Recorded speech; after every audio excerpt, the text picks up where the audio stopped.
За өнөөдрийн сургалтанд оролцож байгаа та бүгдийнхээ энэ өдрийн амар амгалан айлтгах мэдчилж байна. Тэгэхээр төрийн албаны зөвлөлөөс нийт төрийн албан хаагчдын мэдлэг боловсрол чадварыг дээшлүүлэх зорилгоор сүүлийн 1 жил гарангийн хугацаанд уламжлал болгон зохион байгуулж байгаа 7-4 арга хэмжээ маань өнөөдөр эхлэх гэж байна. Одоо Улаанбаатарын цагаар 10 цаг 1 минут болж байна. 500 орчим хэрэглэгч одоогийн байдлаар холбогдсон байна. За сургалтаа эхэлж өнөөдрийн зочноо танилцуулахаас өмнө зохион байгуулалттай холбоотой 2 зүйл хэлээд хий. Энэ та бүгд маань асуулт асуухдаа энэ чатан дээр биччихээр нөгөө олон хүн зэрэг бичээд асуултууд чинь өнгөрч яваад байгаа юм. Тэгэхээр асуух энэ өнөөдрийн ихтгэл хэлэлцүүлэгтэй холбоотой асуулт байвал тэр яг тэр Q&A буюу questions and answers гэдэг цонх байна шүү дээ. Тэрэн дээрээ биччихвэл нөгөө асуултууд нь нэг доор ирээд биднээс зочинд маань ч гэсэн хариулахад амар юм. Тэгэхгүй чатан дээрээ биччихээр дээшээ доошоо гүгээд асуулт чинь орхигдох магадaltaй байгаа учраас questions and answers гэдэг юун дээрээ цонхон дээрээ асуулт байвал бичээрэй гэдгийг хэлье. За хоёрдугаарт гэвэл дараагийн сургалт маань 6 сарын 2-нд буюу дараагийн пүрэв гарагт болно. Дараагийн пүрэв гарагт самдын банзрагч байг биднээс урьдсан байгаа. За та бүгдийн зарим нь банзрагч байг мэдж байгаа бах. Засгийн газрын хэрэг эрхлэх газарт дифферент зөвлөх, дарга, байгаль орчны яамд төрийн нарийн бичгийн дарга, Монгол улсаас эрхүүд суугаа консул ажиллаж исэн ийм хүн байгаа. Төрийн албан насаараа ажилласан, төрийн албаны ахмад зүтгэлтэн байгаа. За банзрагч байг бол төрийн албаны тухай хууль анхлан яаж батлагдчихсэн бэ? Төрийн албаны зөвлөл хуулийн дагуу яаж байгуулагдчихсэн бэ гэдэг талаар тийм түүхэн сургамжтай талаас нь дараагийн 7 хоногт та бүхэнд мэдээлэл өгнө гэдгийг хэлье. За өнөөдрийн зочноор бид Хатанбаатар багшийг урьдсан байгаа. За дийлэнх өмнө Хатанбаатар багшийг мэдж байгаа бах. Монголын оюун ухааны академийн захирал Хатанбаатар багш өнөөдөр бидэнд хэрхэн бүтээлчээр хурдан унших талаар сургалт орно. За энэ өнөөдрийн сургалтанд оролцож байгаа хүмүүс маань бол бүгдээрээ төрийн албан хаагчид байгаа. За төрийн албан хаагчид бидэнд тулгардаг нэг бэрхшээл байдаг.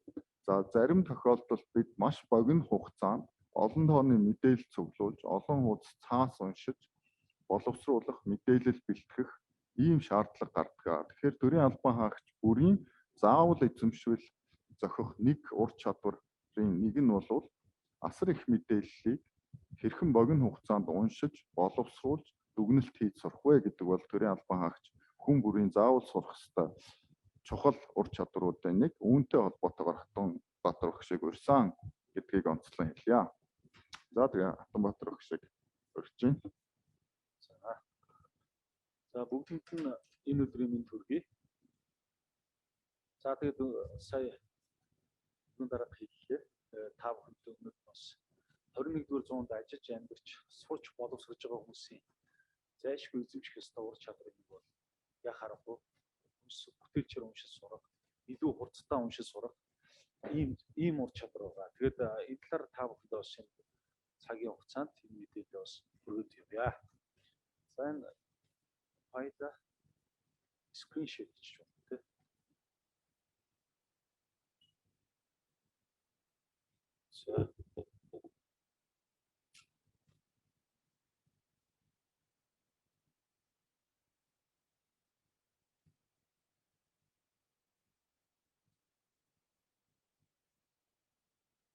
За үр дүнтэй хэрхэн унших вэ? Ер нь бүтээлчээр хэрхэн унших вэ? Бүтээлчээр хэрхэн хурцтай уншиж сурах вэ? Тэгээд энэ сэдвийн хүрээнд өнөөдрийн яриа өгөх нэ. За ер нь бол бидэнд ер нь бүхэл хүндтэй унших материал маш их байдаг. Харамсалтай нь бид нар юу гэж хэлдэг вэ гэхээр ерөөсөө биднэрт унших цаг хүрэлцэхгүй байна гэдэг. За магадгүй ялангуяа одоо төрийн албанд ажиллаж байгаа, за хувийн хвшилд ажиллаж байгаа ялгаагүй ер нь унших материал асар их байдаг ер. Тэгэхээр одоо өнөөдөр бас ингээл өнгөрсөн 7 хоногт бидний яг энэ номын баярт оролцлоо л доо. Маш олон юм уншигчд гарч иж байна. Маш олон ном одоо хэвлэгдэж 7 хоног болгон шинээр хэвлэгдэж гарч байна. Харамсалтай нь бид нар бас юу гэж хэлдэг вэ гэхээр эдгээр олон номыг уншмаар байдаг цаг хүрэлцэхгүй байна. Энэ бол зөвхөн тэгвэл шалтгаан байх нэ гэсэн. За бид нар яг миний хувьд бас энэ JCI гэдэг энэ олон улсын байгууллага яг JCI грант салбар байгууллагын 20 оны ингээд ерөнхийлөгч гэдэг явж байсан нэг жилийн хугацаанд. За тухайн үедээ бид нар энэ сургуулиуд дээр ерөнхий боловсролын сургуулийн дунд дулаан ахлах ангийнхан дээр бас энэ судалгаа хийжсэн. Ер нь уншсан материалаа хэр сайн ойлгож байна вэ? Тэр ойлгоцыг бас шалгаж байсан. За мөн одоо 2010 онд нийт 500 насанд хүрэгчдээс яг оюуханы академийн судалгааны баг маань бас судалгаа авсан. Энэ юутай холбоотой вэ? Тэр мөн л уншлагатай холбоотой. Эдгээр хүмүүст одоо 3 хуудас ийм агуулга бүхий текстийг уншуулад сэдв доторх мэдээллийг уншуулсан гэсэн. Ингээд ойлгоцыг бид нар шалгасан байгаа да. За ингээд үндсэндээ яг уншуулахдаа бол та бүхэн яг өөрсдөө өнөөдрийг хүртэл мэдээллийг яаж уншиж ирсэн? Энэ унш хурд, энэ арга техникээрээ л уншаарай. Тэгэхээр та бүхэн энэ уншсан зүйлээс хэр олон зүйлийг уншсан зүйлээ хэр сайн ойлгож чадж байна гэдгийг бид бүхэн шалгах болно гэдэг. За ингээд нийт 500 насанд хүрэгчдийн унш хурд дунджаар минутанд 176%, ойлгоц 70% ингэж гарч ирсэн. Яг үүнтэй адилхан одоо энэ сургууль дээр бас бид нар энэ дунд дулаан ахлах ангийнхан дээр одоо энэ туршилтыг, энэ судалгаа, энэ шалгалтыг сорилыг бол авсан байгаа. За харамсалтай нь бас энэ хувь бол маш бага гарсан. Ойлгоц бага. За мөн одоо унш хурднууд бага гарсан. Гэтэл одоо өнөөдөр Монголын одоо энэ боловсролын тогтолцоо өнөөдөр юу явж байна гэхээр бид нар одоо PISA гэдэг энэ улс орнуудыг одоо боловсролын чансаагаар нэн жагсаадаг. Одоо энэ байгууллагын шалгалтанд манай 15 наснууд орж эхэлж байгаа. Тэгэхээр энэ дэр үндсэндээ нэг юм 3 ур чадварыг бас шалгадаг. Математик, шинжлэх ухаан, за тэгээд одоо ойлгож унших энэ чадварыг шалгадаг. Энэний хүрээнд бид нар одоо энэ сорилыг авсан гэсэн. За харамсалтай нь бас энэ унших хурд болон тэр уншсан зүйлээ эргэн санах энэ хувь маань бол маш бага гарсан юм аа. Тэгээд бид нар энэ дээрээ төсөл хэрэгжүүлсэн. Энэ 2 жилийн хугацаанд хэрэгжсэн. За эхний жил бол одоо маш үр дүнтэй гараад бид нар энэ боловсрол судалгааны сэтгүүл дээр мөсөөс эрхлэн гаргадаг. Энэ сэтгүүл дээр бид нар бас өөрсдийнхөө энэ нийтлийг хийлгүүлжсэн. Жилийн хугацаанд энэ хүүхдүүдийн ахиц дэвшил хэр сайн гарсан бэ? Унших хурд, уншсан зүйлийг хэр сайн ойлгож байна гэдэг зүйл яг нэг хичээлийн жилийн хугацаанд энэ туршилт бол маш амжилттай болсон юм аа. Тэгэхээр одоо юу хэлэх чинь гэхээр хүн болгонд бол ерөөсөө байгалаас энэ заяасан өгөгдөл бол байгаа. Хамгийн гол нь энийг нээж илрүүлж ашиглаа. Энэ юу вэ гэхээр уншлагатай холбоотой гэсэн. За тэгвэл энэ үр дүнтэй унших энэ сонирхолтой аргачлалыг 1945 онд Франсис Плисант Робинсон гэж хүн үр дүнтэй суралцах гэсэн энэ номороо анх таниулжсэн байгаа олон нийтэд. За тэгэхээр энэ цагаас хойш энэ мөчөөс хойш өнөөдрийн хүртэл энэ арга техник бол яаж юм гэхээр одоо хүчин төгөлдөр олон сая хүний одоо ном уншихтаа баримтлагдаг ийм алхмууд болж эхэлсэн гэсэн. За үүнтэй төстэй олон бас алхмууд бол байдаг. За тэгэхээр хамгийн одоо хүчин төгөлдөр олон сая хүний уншиж байгаа энэ алхмуудыг баримталж байгаа алхмууд энэ SQ3R гэсэн энэ алхам байна. Энэ бол нийтдээ нэг ийм 5 үсэг байна. Энэ 5 үсгний цаана 5 үг байгаа. Тэгэхээр энэ 5 үгэн дээр бас тайлбарууд байна. Тэгэхээр энэ 5 алхамд бид нар унш сурах юм бол ер нь агуулгын одоо уншсан сэдвийн агуулгыг цаг хугацаанаас үл хамааран хэдий ч гэсэн ийм санах боломжийг олгодог гэсэн. Өөрөөр хэлбэл одоо жилийн дараа ч гэсэн та 80-аас доошгүй хувьтай бас уншсан сэдв бас санах ийм боломжийг олгодог гэсэн. Тэгэхээр миний хувьд бас яг энэ аргачлалд 2004 онд бол суралцж байсан. Яг Турк улсад хуулийн сургуульд суралцж явах тэр он жилүүдэд гэсэн. За тэгэхээр энэ SQ3R энэ арга техник бол одоо Туркч гэсэн бас маш өргөн дэлгэр төгсөн. За манай анги гэхэд одоо 150 оюутантай, за 10 гадаа 140 Турк гэдэг. За бидний хувьд ч гэсэн одоо энэ арга техникийг суралцаж одоо альва шинэ ном байлаа гэхэд энэ номон дээр өөрөөсөө уншиж, энэ аргын алхмуудын дагуу уншиж, дараа нь энэ аргыг ашиглахтай холбоотой гарч ирсэн тэр бэрхшээл юу байсан, хэр ахиц байсан, хэр хөгжиж дэвссэн. Энэ дээрээ бас ингэж туршлага солилцдог. Ер нь өөрөөр хэлбэл одоо ангиар энэ арга техникийг бас бид нар маш ихээр ашигладаг байсан зүйл. Тэгэхээр одоо өнөөдрийг хүртэл бас уншиж байгаа ном сэтгүүл ер нь бүхий л уншихын текстэн дээр энэ аргуудыг бол ашигладаг. За тэгэхээр энэ ямар 5 үг вэ гэхээр 5 үгний 5 үсэг вэ гэхээр та бүхэнд эхнээс нь танилцуулаад өгье. S үсэг маань болохоор survey буюу одоо судалгаа гэсэн үгний эхний үсэг байна. За хоёр дахь үсэг буюу Q үсэг маань question буюу асуулт гэсэн үгний эхний үсэг байна. За дараа нь 3R үсэг байгаа. За эхний хар үсэг нь болохоор read буюу унших. За дараагийн хар үсэг бол recite буюу эргэн санах. За сүүлийн хар үсэг нь болохоор review буюу давтах, тоймдох гэсэн энэ 5 үгний эхний үсгүүд байна. Тэгэхээр бид нар альва номыг уншихдаа, альва текстийг уншихдаа бид нар энэ 5 одоо үгэн дээр тулгуурлаж энэ 5 алхмын хүрээнд бол унших нь зүйтэй. Гэхдээ энэ дээр нэг зүйлийг бас тодруулж илээ. Энийг уран зохиолын ном дээр бол ашиглах шаардлага байхгүй. Уран зохиолын ном дээр бол яг энэ алхмуудыг хэрэгжүүлэхээр магадгүй зарим хүний бас одоо юу гэдэг таамаглах. Уран зохиолын ном бол одоо сүүлийн хэсэг тэр дүгнэлт тэр төгсгөлийн хэсгийг бол урьдчилан харж ерөөсөө болохгүй шүү дээ, тэ. Яг л одоо амталж одоо эхнээс нь гэж уншиж явах хэрэгтэй. Тэгвэл энэ уран зохиолын бус бүхий төрлийн номон дээр бол энэ 5 алхмыг ашиглаарай гэж зөвлөж байгаа. За, survey судалгаа гэдэг маань ямар учиртай гэхээр ер нь бид нар ямарваа нэгэн зүйлийг уншихдаа ихэд судлах ёстой. За, магадгүй одоо шинэ ном авлаа. Шинэ ном авахдаа судалгаа юунаас эхлэх вэ гэхээр мэдээж хавцснаас эхэлнэ. За, тэр хавцсны тэр нүүр, за өнгө, тэр нэр, зохиогч, за эргүүллээ. За, тэр галчгуудыг бид нар гүйлгэж харна. Галчгийг бол заавал харж явах ёстой бид нар. Галчгийг нэг үчлэн гүйлгэж харах нь байна. За, цаашлаад бид нар тэр өмнөх үгийг гүйлгэж харах нь байна. За, тэр бүлэг болгон дээр бид нар галчиг доторх мэдээллийн эхний болон тэр төгсгөлийн параграфыг бас гүйлгэж харах нь байна. За мөн одоо тухайн параграф сэдв дотор бидний анхаарлыг татсан одоо тодор бичсэн хэсэг гэдэг юм уу. За хүсэгтэнд оруулсан хэсэг гих мэтлийн эдгээр зүйлсийг бас гүйлгэж харах нь байна. За энэ байдлаар үргэлжлүүлж явсаар хагаад тэр номын төгсгөлийн тэр дүгнэлт төгсгөл хэсгийг хараад энэ номыг дуусгана гэсэн. За ер нь бол энэ судлах үйл явцууд нэг 150-аас 200 удаа 250 удаа номын хувьд бол нэг 10 орчим минут бол хангалттай хугацаа байдаг. Энэ судлах хугацаанд заавал уншина гэсэн үг биш үү. Хуудас судалгааг маш хурдтай гүйлгэж эргүүлж харах ийм процесс байна. За энэ дээр бас нэг зүйл хэлэхэд одоо миний хувьд олон улсын нийт хурдан уншлагын speed reading буюу хурдан уншлагын 5 тэмцээнд 2008 оноос хойш оролцсон байдаг. За 2008 онд анхны тэмцээнд орж ирлээ. За тэгээд сүүлд оролцсон тэмцээн маань оюуны олимпиад 4 жилд нэг удаа болдог. Энэ том тэмцээнд бас оролцож байсан.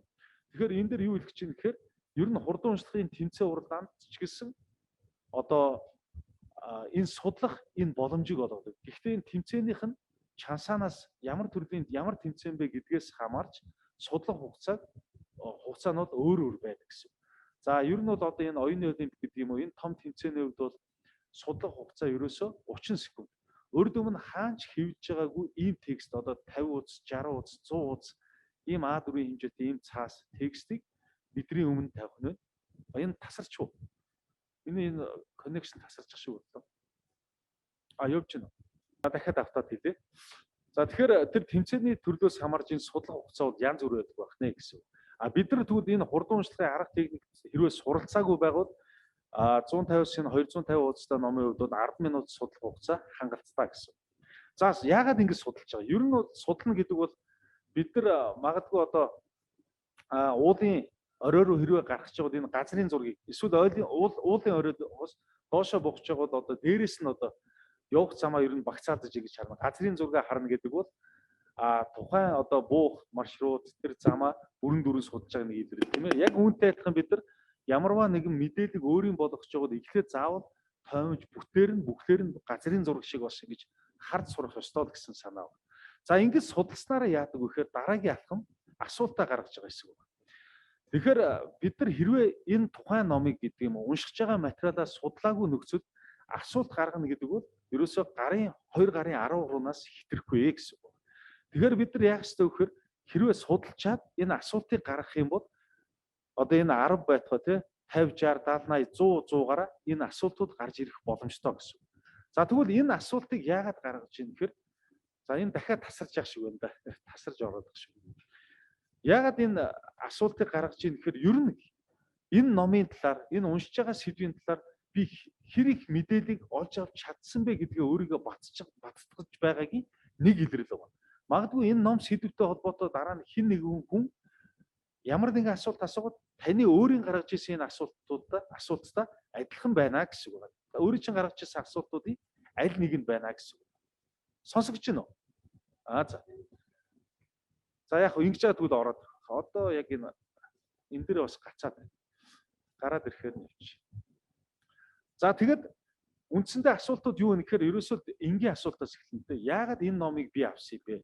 Яагаад энэ номыг уншиж байгаа? Энэ ном дээр хин агуулга миний өмнө одоо мэддэг байсан энэ зүйлсийг одоо хэр дэмжиж байгаа? Хэр үгүйсгэж байгаа? Энэ сэдв болгон дээр одоо юуны талаар ярьж байгаа тийм энэ сэдв болгон дээр юуны талаар өгүүлж байна сэдв болгоны тэр хоорондын уянтай холбоо юу вэ за үйл явдлууд хаана хизээ тохиолж байна тийм болж байна гэх мэтлэн энэ асуултуудыг гаргав за цаашлаад бид нар тэр гарчгийг судалсан гэдэг маань тэр гарчигтай холбоотойгоор бас маш олон ийм асуултуудыг гаргах боломж үүсдэг гэсэн үг за өшөө гэхдээ энэ асуултуудыг та бүхэн гаргахдаа заавал дэвтэр дээрээ тэмдэглэж яваад ах хэрэгтэй шүү. Дэвтэр дээрээ тэмдэглэж яв. Энэ дэвтэр дээр тэмдэглэхийг бас зарим тохиолдолд юу гэж тайлбарладаг вэ гэхээр SQW3R гэж нэрлэдэг. Өөрөөр хэлбэл дахиад нэг алхмыг бичиж гинэ гэсэн үг. Тэр дахиад нэг алхмыг оруулж гинэ гэсэн үг. Тэгвэл тэр W гэдэг маань writing буюу бичих гэсэн үгийн товчлол болж байгаа. Тэгэхээр өөрөөр хэлбэл гаргасан энэ асуултуудыг дэвтэр дээр нэг бүшт нэгт нь хоёрт нь гуравт нь гээд гаргасан асуултуудаа бас бичээд яваад байна гэсэн. За асуултыг бас өөрөөр ямар байдлаар гаргадаг вэ гэхээр уншиж байгаа үед магадгүй за тэгэхээр тэр асуултыг бас ямар байдлаар гаргаж болж байгаа гэхээр уншиж байгаа үед таны хувьд магадгүй тэр уншиж байгаа нэг хэсэг маань сонирхол татах юм бол тийм энэ бол гол санаа байна чухал мэдээлэл байна гэж үзэх юм бол тухайн мэдээлэлтэй холбоотой бас асуултыг гаргаж болно гэдгийг бас маш сайн анхаараарай гэсэн. За ингээд бид нар судалгаа хийсэн нөхцөлд бол энэ асуултуудыг хэдэн арваар нь гаргаж ирэх юм боломж байна. За одоо 3 дахь алхам маань болохоор read буюу унших хэсэг байна. За тэгэхээр одоо бол бид нар мэдээж уншиж байгаа тийм уншихтаа харин юун дээр тулгуурлаж унших вэ гэхээр ерөөсөө өөрсдийнхөө гаргасан тэр асуултын хариултыг олох гэж унших нэ гэсэн үг байна. Өөрөөр хэлбэл уншиж байгаа үед магадгүй зарим тохиолдолд хүний одоо анхаарал ингээд сарндаг, идэх буурдаг тийм энэ үед магадгүй таны гаргасан асуултын хариулт тэр хэсэг дээр явж байгаа хүссэн үсээгүй та сэрэгдэг төвлөрч эхэлнэ гэсэн үг. Тэгэхээр нэг зүйл байна. Бид нар энэ уншиж байгаа үед бол энэ тэмдэглэлийг зайлшгүй бас хөтөж сурах ёстой гэдэг да.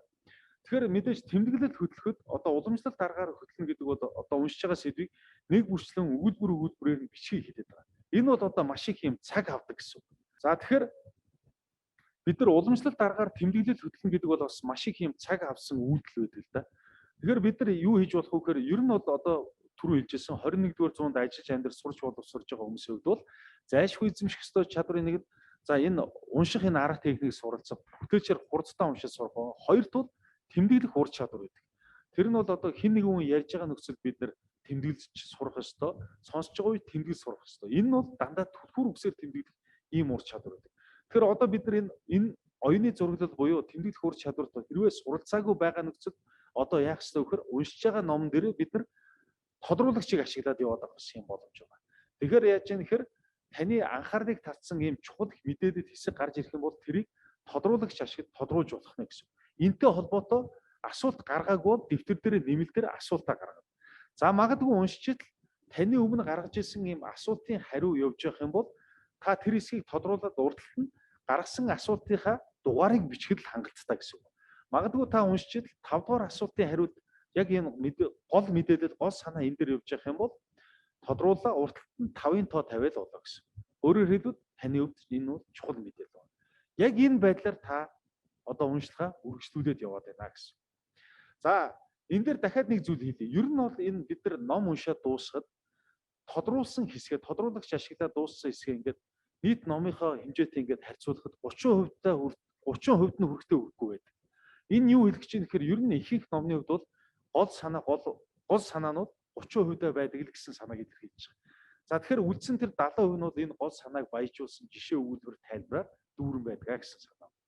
Тэгэхээр бид нар энэ ер нь альва мэдээллийг уншихдаа тэр жижиг хэсгүүд рүү хэд сатаарахгүйгээр гол санаа, гол агуулгыг л маш сайн ойлгож уншиж өөрийн болгож сурах нь бас чухал байдаг юм аа гэсэн. За одоо ингээд 3 дахь алхам бол яг энэ байдлаар уншиж явлаа. За 4 дахь алхам маань recite буюу эргэн санах гэж. За зарим тохиолдолд ер нь бол одоо тархины хамгийн чухал фитнес, хамгийн чухал дасгал бол ерөөсөө ном унших байдаг. Ном тогтмол уншдаг. Өдөр болгон одоо ном уншихыг бол дадал болгож чадсан үний тарих бол маш гайхамшигтай ажиллана гэж үздэг. Тэгэхээр та бүхэн бас өөрөөсөө асуулт асуугаарай. Надад энэ ном унших юм дадал байдгүй. За тэгэхээр хүн ер нь ном уншиж байгаа үед яадаг вэ гэхээр За магадгүй шинэ ном авчдаг. За өнөөдөр магадгүй зарим нь цаг хугацаад хуваадаг. Өдөрт би 30 минут уншия. Зарим нь өдөрт 20 хуудас уншиж гэдэг юм уу? 10 хуудас уншия гэдэг юм уу? Ийм зорилтууд тавиад уншиж байгаа. Тэгэхээр бидний нэг дутагдaltaа буюу алдаатай зүйл юу гэдэг вэ гэхээр за магадгүй 30 минут ном уншина гэсэн бол яг 30 минут дуусангууд номоо зогсоодог. Ингээд орхио явдаг. Маргааш нь үргэлжлүүлээд тэр 30 минутаас 30 минутаа дахиад нөгөө хаана дууссан бэ тэндээс үргэлжлүүлээд хугацаагаа дуусгаж энэ байдлаар ингээд үргэлжилж явдаг. Гэтэл ер нь бол ихэнх хүний хувьд яадаг вэ гэхээр бас судалгаа өгдөг. Авсан мэдээллийн 80 орчим хувь нь ердөө 24 цагийн дараа мартагддаг гэсэн юм судалгаа байдаг. Тэгэхээр магадгүй одоо яг өнөөдөр уншсан тэр 30 минутын агуулгыг маргааш бас ихэнх хувь нь мартах магадлал бас байдаг байх нь байна гэсэн. Бид нар уншсан зүйлээ эргэн санахад, сэргээн санахад зайлшгүй зарцуулж явах ёстой гэсэн санаа. Тэгэхээр энэ маань яаж юм гэхээр уншсан мэдээлэл илүү баттгаж авч байна. Урт хугацаанд илүү их зүйлийг санах энэ боломжийг олгож байгаа. За тэгэхээр сэргээн санахтай яах ёстой вэ гэхээр дахиад уншсан зүйлээ эхнээс нь унших уу гэхээр үгүй. Та магадгүй энэ 20 минут унших үедээ нийтдээ гаргасан олон 10 асуултууд гаргасан байгаа. Энэ дундаасаа 5 асуулт ер нь бол уншсан сэдвүүдээр 5 чухал санаа сэдв байсан гэдгээд 5 тэр асуултынхаа хариултыг олж чадсан бол магадгүй нэмэлтээр асуулт гаргасан байж болно. Өмнө таны гаргасан тэр жагсаалтууд байгаа асуултын жагсаалт. Тэр дундх асуултууд байх юм бол тэр асуултуудаа та тэмдэглэсэн. Ингээд магадгүй 5 асуултын хариултыг л энэ 20 минутанд олж чадсан байна. Өөрийн ч хувьд бол чухал байсан байна гэж үзэж байна. Тэгэх юм бол ерөөсөө тэр 5 асуултыг л өөрөөсөө асуу. Эхнийхээ асуултыг асуулаа. Энэ зүйлд та өөрөө хариулж чадж байна уу гэдгээ шалгах. За магадгүй хариулч та тий бүгдийн сайхан яг тэр уншсан сэдвийн хүрээд хариулсан. За хоёр дахь асуултаа асуу. Тэр гаргасан асуултынхаа хариултыг та текстээс олсон байгаа шүү дээ. Тэндээрээ тодруулагч ашигласан урталтан дугаарыг бичсэн байна. За тэгвэл хоёр дахь асуултаа асуулаа. Магадгүй энэ дээр хариулахад бэрхшээл учирч ивэл та тэр номынхоо тэр асуултын хариултаа эсхийг нээгээд дахиад бацтгаад гүйлгэж харж болно гэсэн. За энэ дээрээ тулгуурлаа та гол санаагаа хийжтэй энтэй холбоотойгоор магадгүй тэр жишээ өгүүлбэр тайлбар нэмэлт мэдээллүүдийг ч гэсэн та санах боломжтой. Ер нь бол хүн альва мэдээллийг ийм түлхүүр үг буюу keyword-оор сандаг. Keyword буюу түлхүүр үгээр сандаг. Зөвхөн тэр ганц үгний цаана бүхэл бүтэн бас ийм сэдвийг санах боломж байдаг. Магадгүй танаас асууя л да. Өнгөрсөн 4 сарын 1-нд хаана юу хийжсэн бэ гэв? Магадгүй яг инээдмийн баяраар гэр бүлэрээ тэр лагерт гэдэг юм уу хөдөө байсан гэдэг ганцхан үгийг санснараа та 30 минут нэг цаг ч гэсэн хангалттай мэдээллийг ярих юм боломж байна. Тэгэхээр мэдээллийг бид нар үгээр нь сандаг. Ер нь бол шалгалтын асуултыг уншихад хариултын текстээр бөөнөрөө орж ирдэггүй. Түлхүүр үгсийн тусламжтайгаар түлхүүр үгний тусламжтайгаар санаанууд араасаа урсаж орж ирдэг. Яг л ийм зарчим гэсэн үг. Тэгэхээр бид нар яаж юм гэхээр тэр хэсгийг уншлаа гэхэд энэтэй холбоотой өшөө нэмэлтийн санаануудаа та төггүй санах юм боломж байна гэсэн. За ингээд тэр 10 минутанд 5 асуултанд өөрөө бүрэн дөрөв хариулж чадсан бол окей та зорилгоо биелүүлж чадсан байна. Ингээд явна. За одоо 5 дахь алхам маань юу вэ гэхээр review буюу давтах гэсэн хэсэг байна. Энэ бол тоомлох гэсэн хэсэг.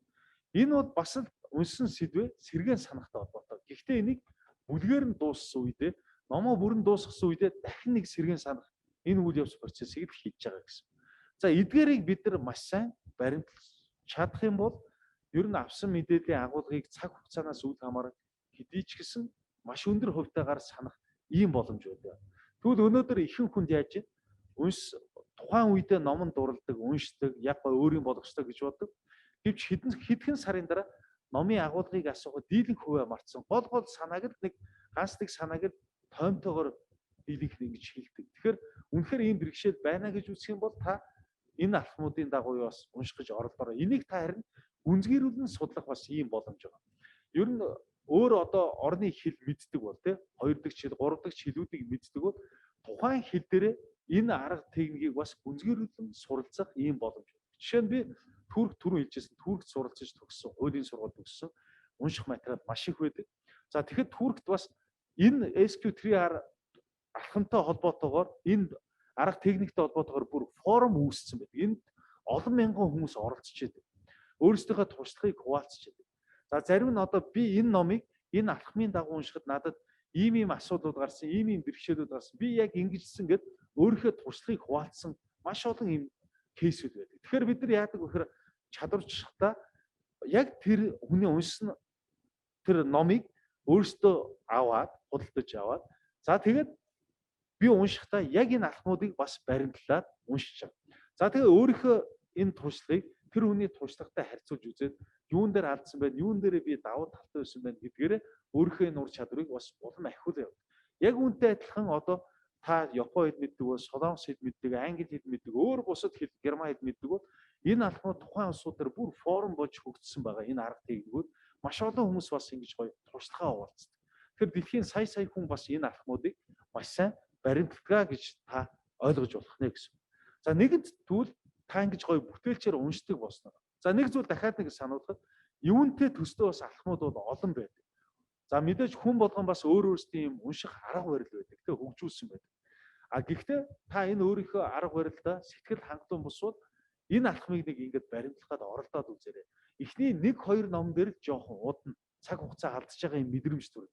Гэхдээ үүндээ харамсаж болохгүй. Та үүнээс ч илүү их цаг хугацааг бас хайран өнгөрүүлж исэн л баггүй. Хүн болгонд хайр өнгөрүүлж идэг. Тэгээ зурагт үзээд магадгүй өдрийн талыг зурагт үзээд өнгөрүүлсэн тохиолдол хүнд байж л байдаг. Тэгэхээр юу гэж юм гэхээр яг энэ ном унших үедээ бид нар яаж юм гэхээр эхний 1-2 ном дээр та ямар ч их хугацаа танаас шаардаж болно. Энэний ард нэг гарч байгаа. Нэгэнт арга өөрийн болоод эхлэх юм бол 3 дахь 4 дахь номоос эхлээд та уншихтаа л энэ алхмуудыг барьж. Ном авлаа 10 минутанд судалгаа хийхдээ магадгүй нэг 20 минутын хугацаанд тэр асуудлуудыг гаргаж ирсэн байж болно. За ингээд унш. Уншихтаа ерөөсөө тэр гаргасан асуултынхаа хүрээнд уншлаа, хариултыг олж уншлаа, тэмдэглэлээ дээр нь зурлаа. За тэгээд сүүлийн 5 минутанд 10 минутанд уншсан сэдвэнийг сэргээн саналаа. Номоо бүхлээр нь дуусгасан үед эсвэл бүлгээ бүтээр нь дуусгасан үедээ нэг давталтыг л хийчих. Давтна гэдэг бол ерөөсөө тэр асуудлуудыг гүйлгэж харлаа. Энэ дээрээ та гол санаануудаа санаж ийнэ гэдгээд харчих. Тэгэхээр энэ алхмуудыг та аль болох баримтлахыг хичээгээрэй гэсэн. Нэгэнт тэгвэл та ингээд одоо гоё үр дүнтэй уншдаг болсноор яах ёстой вөхөр хурдан уншихын арга техник зайлшгүй суралцах ёстой болж байна гэсэн. За тэгвэл хурдан уншихын арга техник ямар учиртай юм бэ гэж. Өнөөдөр speed reading буюу photo reading гэдгийг бас бид нар ялгаж ойлгох ёстой. Хурдан уншлах гэдэг бол ерөөсөө нүдний идэвхтэй харах талбай гэж байгаа. Босоо болон хэвтээд байдаг. Идэвхтэй харах талбайг энэ хөгжүүлэх дасгалуудыг нүдний булчин хөгжүүлэх дасгалуудыг анхаарал төвлөрөлт болон ойлголт хөгжүүлэх дасгалтай хослуулж хийснээр бид нар минутанд унших үгийнхээ тоог нэмэх. За үүнийхээрээр илүү сайн ойлгох боломжийг та бүхэнд олгож байгаа гэсэн үг. За тэгвэл энэ хурдан уншлахын арга техник хэдийн үеэс үүсэлтэй юм бэ гэхээр ерөөсөө дэлхийн 2 дугаар дайны үеэс үүсэлтэй байна. Тухайн үед одоо Англи, Германы бөмбөгдөлтийн үе байсан. Тэр үед одоо Английн одоо онгоц ажиглагч болон нисгэгч нар Германы онгоцыг одоо энэ таних тал дээр хугацаа алдчихсан. За хугацаа алдна гэдэг бол хохирол үүсэх магадлал маш өндөр байна гэсэн. За тэгвэл тэр үед яасан гэхээр энэ одоо Реншау гэж энэ эрдэмтэн Окио их сургуулийн эрдэмтэн хүн такстископ гэдэг энэ багцыг зохион бүтээжсэн байна. Энэ багц нь ямар учиртай гэхээр ерөөсөө нисгэгч болон онгоц ажиглагч нарыг тусгай энэ багцын тусламжтайгаар дэлгэцийн төв цэг рүү харуулна. Төв цэг рүү харуулад секундыг 10 хуваасны нэгтэй тэнцэх хугацаа, 20 хуваасан, 50 хуваасан, 100 хуваасны нэгтэй тэнцэх хугацаанд дэлгэцийн хоёр талд Англи, Германы онгоцыг маш хурдтайгаар нээж харуулж байна гэсэн. За ингээд таних болгонд нь хоорондынх нь зайг нь холдуулаад төв цэгээс хоорондын зайг холдуулаад дэлгэцийн бүр хоёр зах хүртлээр холдуулна. Ингэхдээ хугацааг нь бас ингээд багасгаад явчихсан. За ингээд яасан гэхээр энэ сургалтанд хамрагдж байгаа усуд бүр дэлгэцийн хоёр захад байгаа маш жижиг хэмжээтэй хоёр дүрсийг секундын түрүү хэлсэн наривчлалтай. Тэр 100 хуваасны нэгтэй тэнцэх хугацаанд хүртэл нээгдээд хаагдахад таньж чадчихсан байна. За энэ бол тэгээд дайнд бас үр дүнгээ өгсөн гэж үздэг. За ингээд 50 ялангуяа 50 оноо үед дэлхийн 2 дугаар дайны дараа 50 оноос эхлээд юу гэж үзсэн гэхээр тухайн үед энэ эрдэмтэд дэлгэцийн хоёр захад байгаа зүйлсийг нүд танд чадж байгаа бол яагаад тэгвэл бид нар энэ номыг мөрөөр нь унших юм боломжгүй гэж. Тэ өөрөөр хэлбэл боломжтой гэдэг дээрээ суурилан энэ судалгааны ажлууд бол хийгдсэн байна. За тэгээд дандаа энэ номон дээр унших энэ материал дээр ажиллаж байсан. Бүр 1950 оноос хойш болно шүү дээ. Одоо Турк гэхэд 1975 онд энэ арга техникийг яг энэ одоо цэргийг болон хууль сахиулах энэ байгууллагууд дээр бол нэвтрүүлсэн байдаг. 75 оноос. Тэгэхээр цэрэг цагдаа тусгаагийнх нь бол дандаа тусгаалгуудынх нь яг энэ арга техникийн дагуу бэлтгэгддэг байсан байна гэсэн. Тэгвэл өнөөдөр одоо 2000 онд бол энэ арга техник ерөнхий боловсролын сургуулийн хичээлийн хөтөлбөрт хүртэл нэвтэрч чадсараа зөв захын ер нь бол ингээд сургуулийн ерөнхий боловсролын сургуулийг төгсөгчүүд минутанд 500 рүү ороод явдаг. Өөрөөр хэлбэл уншиж чаддаг, илүү сайн ойлгодог. Ийм болж чадсан байна гэсэн. Тэгэхээр өнөөдөр түүхт одоо саяараа хүүхдүүд жилдээ төгсөд их ерөнхий боловсролын сургуулиуд үргэлж байна. Эндээс 200-300 мянган ихтэй сургуульд элсэн орж байгаа. Тэгэхээр өрсөлдөө ямар их байна вэ гэдгээр энэ арга техникээр зайлшгүй суралцах ёстой чадварын нэг гэдгээр одоо багаасаа хүүхдүүд суралцаж эхэлж байна гэсэн. Тэгэхээр яг үүнтэй адилхан одоо өнөөдөр ер нь ажил хөдөлмөр эрхэлж байгаа оюутнууд бүхий л насных энэ ур чадвартаа суралцаж өөрсдийнх нь нөөц боломжийг одоо нээж илрүүлэх ёстой. Энэ хүн болгон заягдсан авяас чадвар. За тэгвэл энэ хурдан уншлагад өнөөдөр бид нар яаж суралцаад байгаа юм бэ те? Өнөөдөр бас яагаад бид нар энэ уншлагын талаар ер нь өнөөдөр хүртэл зааж байгаа юм? Анх бид нар 1-р ангида уншихын арга техникт бол суралцсан. Өөрөөр хэлбэл багш маань цагаан толгойн үсгүүд заагаад үг үйлүүлдэг. За үг холбож ингэж уншуулдаг гэсэн. За ингээд бид нар 1-р ангидаа уншиж сурсан байх нь. За тэгвэл 1-р ангиас хойш 1 2 3-р анги та бүхэн санаж байгаа одоо хурдан уншлах бас хийлгүүдэг гэсэн. Минутанд хэдэн үг уншиж чинь гэдгийг шалгадаг байсан. За тэгвэл одоо яг бид нар харж байгаа. Тэрнээс хойш хинч уншлагатай холбоотой дахиж ийм сургалтыг бидэрт заагаагүй, ороогүй. Өөрөөр хэлбэл бид нар 1-р ангидаа заалгасан энэ арга техникээр ингээд насан туршдаа уншсаар л яваа. Гэтэл бид нар цаана байглаас сайсан одоо энэ өгөгдөл байгаад байна шүү дээ. Өөрсдөө илүү гой хурдтай уншиж, илүү сайн ойлгох юм боломжууд байгаад байна. Энийг хинч зааж өгөө. Тэгвэл одоо та бүхэд энэ арга техникийн талаар одоо ингээд танилцуулаад явж байна гэсэн. Тэгвэл түрүү хэлсэн хурдан унших тусам бид нар илүү сайн ойлгодог гэдгийг би та бүхэнд бас шинжлэх ухааны үндэстэйгээр хэд хэдийн тайлбарыг бас удахгүй хийгээд явна. За тэгвэл хурдан унших ер нь бол уншихад саад бодог. Хурдан уншихад саад бодог маш олон хүчин зүйлс байгаа. Энэ дээр би нэг цөө хэдийг жагсаагаад бичсэн байна л да. Эхнийх нь бол хэлж байна. Хурдан уншихад ойлгохгүй гэсэн юм бодол байдаг. Гэвч удаан уншичаад ойлгохгүй хүмүүс маш их байгаа дээ шүү дээ. Толгойд маш их бодлууд эргэждэг. Нүд бол мөрөн дээр гүйжил байдаг. Толгойд хийсвэр бодлууд эргэждэг. Өглөө гарахтаа педэтхэн унтраал. Өнөөдөр манай ажлынхан яах вэ? Эх 7 хоногт хүүхдийн одоо нэг сургуулиар хурал болгоч гэдэг юм уу. Олон бодлууд эргэлзнээс сууж анхаарал сардна гэдэг бол төвлөрөхгүй нөгөө уншиж байгаа зүйлээ ойлгохгүй л гэсэн. За хоёр төвдий үгсийг дотроо дуудаж уншдаг. За магадгүй заримийнх нь ингээд уруул нь хөдлөөл явж байдаг. За эсвэл зарим нэгнийх нь уруул хөдөлгөө гэхэд цаанаасаа нэг ингэж дуудаад байдаг. За тэгвэл энэ бол хурдан уншихад бол саад болж байна гэсэн. За магадгүй одоо уншиж байгаа үед буцалт хийдэг, ухардаг. Уншижсна ухамсаргүйгээр ерөөсөө гинт хоёр үг буцаад уншдаг.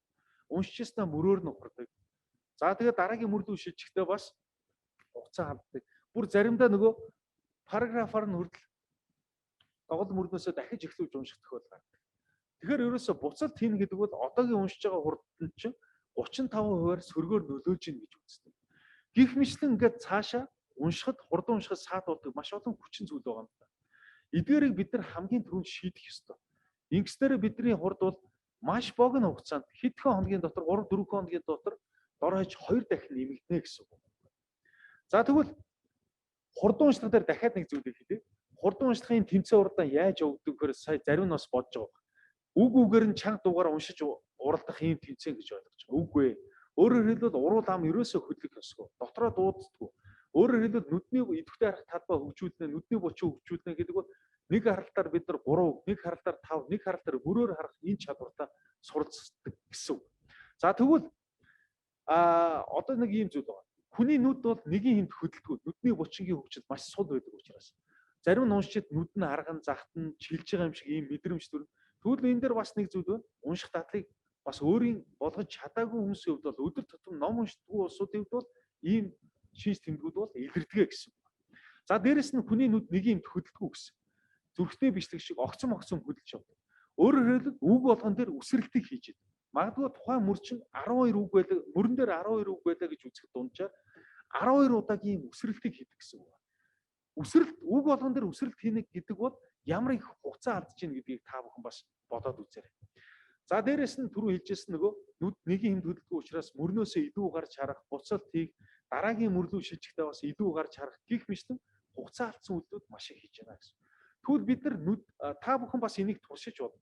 Гэр бүлийнхээ гишүүн эсвэл ажлын хамт олонтойгоо одоо цуг сууж байгаад нэг болон хоёрдугаар хүн болж нэг болон хоёрдугаар хүн болоод хоёрдугаар хүн агаар дээр ингээд нэгдүгээр хүн эхлээд агаар дээр нүдний тойрог одоо ингээд нүдэрээ нэг юм тойрог зурах гэж хичээнэ гэсэн. Энэ үед хоёрдугаар хүн нэгдүгээр хүний нүдийг зүгээр ажиглаад үзээр. Тэгэхэд нүд нь нэгийн хэмд ингэж хөдөлж ийн гэдгийг анзаарна гэсэн. Тэгэхээр энэ нэгийн хэмд хөдлөх ямар ч боломжгүй огцом хөдөлж байгааг анзаарна. Энэ тойрог байсан үхээр үгүй. За тэгвэл одоо дараа нь яах вэ гэхээр хоёрдугаар хүн агаар дээр хурууныхаа үзүүрээр ингээд нэг тойрог зураад үзүүлэр. Тэгээд нэгдүгээр хүн болохоор энэ хурууны үзүүрээс нүдээс халгадаггүй ажиглах хэрэгтэй. За ингээд нэгдүгээр хүнийхээ нүдийг ажиглав. Энэ үед нэгдүгээр хүний нүд нэгийн хэмд ингэж хөдөлж эхэлнэ гэсэн. Тэгэхээр юу хэлэх гээд байна гэхээр бидний нүд бол нэгийн хэмд хөдөлдөг юм аа. Тэгэхээр одоо энд би туутахгүй нэг чухал дасгалыг танилцуулна. Сая энэ хурууны үзүүртэй холбоотойгоор чиглүүлэх зааж ашиглаж унших юм дасгалыг удахгүй би та бүхэнд танилцуулна. Сая эндээс юу хэлчихсэн гэхээр хүний нүд ерөөсөө ингэж нэгэн хэмт хөдөлгөө үгнээс үг рүү ингэж өсчиж явдаг учраас маш их цаг хугацаа алддаг. Нэг л ийм торолцтой явдаг, ахицгүй яваад байдаг. Тэгвэл бид нар одоо энэ асуудлуудыг шийдэхийн дасгалуудыг бол хийх ёстой болж байна. Тэгэхээр энэ дээр ганцхан дасгал сая хэлсэн нэг чиглүүлэгч гэдээсэн. Энэ дасгал бол одоо та бүхэнд гарч ирсэн одоо хурд унших саадуулж байгаа энэ олон хүчин зүйлсийг шууд шийдэхэд маш том хувь нэмэр оруулах ийм дасгал байгаамаа гэсэн. За тэгэхээр түрүү хэллээ хурд уншихын тэмцээн болоод ерөөсөө үг үгээр нь чанга дугаар унших биш хизээч аваа гаргахгүй дотроо дуудах энэ боломжийг олгохгүй түрүү үг үгээр нь хараад байсан бол биш нэг харалтаар 3, нэг харалтаар 4, нэг харалтаар 5, нэг харалтаар бүрээр харах энэ чадварыг олгодог. Энэ чадвараар чи өрсөлдүүлдэг. Дараа нь таны ойлгоцыг шалгадаг ийм тэмцээн байгаа. Өөрөөр хэлбэл маш хурдтай уншчлаа гэдээ өөрийгөө бодоод байдаг. Дараа нь тухайн уншсан сэдвтэй холбоотой асуултуудыг асуухад та хариулж чадахгүй, бичиж чадахгүй, тайлбарлаж чадахгүй, тестээ бүгдж чадахгүй бол та үр дүнгүй уншсан байна гэсэн. Тэгэхээр миний хамгийн анхны оролцож ирсэн тэмцээн одоо Туркийн хурд уншлагын аврах шалруулах тэмцээн байсан. За тэгэхээр энэ тэмцээнд бас маш олон хүмүүс орж ирсэн. Шат шатандаа ингээд хасагдаад дараагийн шат шатандаа шалгараад явна. За тухайд миний унших хурд 1 минутанд 936 үг, ойлгоц 85% таа бол ингэж статистик дүгнэгдэж ирсэн. За ингээд сүүлийн шалгаруулалтанд 17 хүнтэй ороод уншиж байгаа материал бол өөр ус. Уншиж байгаа материалаас хамаарч таны унших хурд бол өөрчлөгддөг гэсэн байна. Одоо танил бус сэдв ороод ирэх юм бол жишээ нь сүүлийн шатанд ангаахын салбарын ийм үг хэллэгтэй материал орж ирсэн. Дээрээс нь миний хувьд бол туркээр бас туркуудаа уншиж өрсөлдөж байгаа. За дээрээс нь ангаахын салбар гэдэг бол надад миний хувьд танил бус сэдв учраас анхаарал сарнь ойлгохгүй зүйлсүүд гарч ирнэ. Гэхдээ түрүүс үүнээс ердөө 6 үгээр ялагдаж бит хоёрын ойлгоц адилхан байсан. Ингээд минутанд 669 үг дундчилж одоо ингээд мөнгө медаль хүрчихсэн та. Тэгээд тухайн үед яг хэвлэлээр бол нэг гадаад хүн Аз нөхөр одоо Туркийн хурд уншигч болон гарлаа гэсэн бас хэвлэл мэдээлэл нэлээд гарч ирсэн. Тэгэхээр яг энэ тэмцээнд ороод юу харуулахыг хүссэн гэхээр хүн болгонд ийм нөөц боломж байд юм байна гэдгийг харуулахыг хүссэн байна. За ингээд тухайн үед бол хоёрт орж ирсэн байна. Тэгэхээр уншиж байгаа материалаас хамаарч ингэж өөрчлөгдөж хэлбэлцдэг байна. Уран зохиолын ном эдгээр бол бүр илүү хурцтай, илүү сайн ойлгож бас ийм унших боломжийг олгодог. За тэгээд нийтдээ 5 тэмцээн орж ирсэн. Сүүлд Америкт болсон энэ оюуны олимпиад Лас Вегас хотноо уулжсэн энэ том тэмцээнд оролцоод минутанд 998 үг дундчилаад миний 9-р байрт орж ирсэн гэсэн байна. Тэгэхээр хурд уншлага гэдэг бол дээдлэн 1350 үг рүү бүрэн уншиж ойлгох энэ боломжийг танд олгодог. Бүрэн уншиж ойлгох боломж. Та одоо үг үгээр нь ингээд уншиж байгаатай адилхан гэхдээ 1350. Тэгэхээр яаж юм гэхээр энээс дээшээ уншдаг усуд байна. Тэгэхээр энээс дээшээ гараад ирэх юм бол фото уншлага болж ирдэг. Тэгэхээр фото уншигчид бол ерөөсөө бидний энэ speed reading-ийн тэмцээн уралдаанд оролцдоггүй гэсэн. Ялгаа нь юу вэ гэдгийг би бас удахгүй нэг ганц хоёр өгүүлбэрээр тайлбарлая. Жишээ нь фото уншигч гэдэг Howard Berg гэсэн маш мундаг уншигч байдаг да 1990 онд Гиннесийн номд орж ирсэн. За энэ хүн Гиннест орохдоо яаж ирсэн гэхээр минутанд 25,000 үг уншиж дундчилсан гэдгээрээ Гиннест орж ирсэн. За тэгэхээр энэ хүний сургалтыг миний хувьд бас бүр очиж Америкт очиж энэ хүний сургалтанд хамрагдж ирсэн. Энэ хүний ер нь бол уншлагын талаар одоо Туркт, Англид, Герман, Америкт бас нэлээд мэрэгсэн миний хувьд. За тэгээд яг энэ Америкт яг энэ фото уншигчийн хувьд бол уншигч гэдгээр энэ хүний сургалтанд суугаад нэг зүйлийг л маш сайн ойлгосон. Яагаад энэ фото уншигчид бидний энэ хурдан уншлагын speed reading-ийн тэмцээнд оролцдоггүй вэ гэхээр speed reading буюу хурдан уншлагын тэмцээний шалгаруулалт сорилууд болохоор бүр детальчж асуудаг байхгүй. Бүр наривчж асуу. Энэ үйл явдал яг хаана болж ирсэн? Тэр хүнд одоо ингэж хэлэхдээ юу гэж хэлсэн гэдэг ч юм уу. Ингэж асуудаг зүйл байхгүй. А фото уншигчдын хувьд болохоор яаж юм гэхээр зөвхөн агуулгыг хүлээж авдаг. А ийм зүйлийн талаар байна, ийм зүйлийн талаар байна, ийм зүйл. Наривчилсан тэр асуултуудад бол хариулах боломжтой. Энэ нүгээрээ ялгаатай. Тийм учраас энэ хүмүүс бидний энэ тэмцээн уралдаанд бол ерөөсөө олсон. А тэгвэл speed reader-ууд буюу хурдан уншигчид минутанд 1350 дээдлэн уншиж байгаа сэдвээ бүрэн дүрэн ойлгож унших ийм боломж байдаг гэсэн. Өөрөөр хэлбэл детайлуудыг ч гэсэн санах энэ боломжийг олгодог. За ийм зүйл байгаа шүү. Тэгээд миний хувьд бол хараахан. Гэхдээ яг олон улсын тэмцээнд оролцож байхдаа монголоор энэ унших боломжууд, их хэлээр унших боломжууд ерөөсөө гараагүй. Дандаа турк болон энэ англи хэлээр уншиж тэр гадныхантай энэ чадвараараа өрсөлдөж явж байсан гэсэн. За тэгвэл ийм зүйл байгаа. Хурдан унших тусам тэгвэл бид нар илүү сайн ойлгож эхэлнэ гэсэн. Хурдан унших тусам. За нэг зүйл. За нэг асуулт байна. Яагаад хурдан унших тусам ер нь бол ийм зүйл. Хурдлах тусам хүн илүү анхаарлаа төвлөрүүлж чаддаг. За жишээ нь бид нар замын хөдөлгөөнд оролцож байгаа хоёр жолоочийг харагдаа. Нэг нь 30 км/цаг явуултаа. Нөгөө нь 100 км/цаг явуултаа. Энэ хоёрын хоёулаа дөрмөө барьж байгаа шүү. Энэ хоёрын хэн нь анхаарлаасаа болж осол аваар гарах магадлал өндөр. Та бүхэн боддоо. Хоёулаа дөрмөө барьж байгаа. Нэг нь 30 км/цаг, нөгөө нь 100 км/цаг явуул.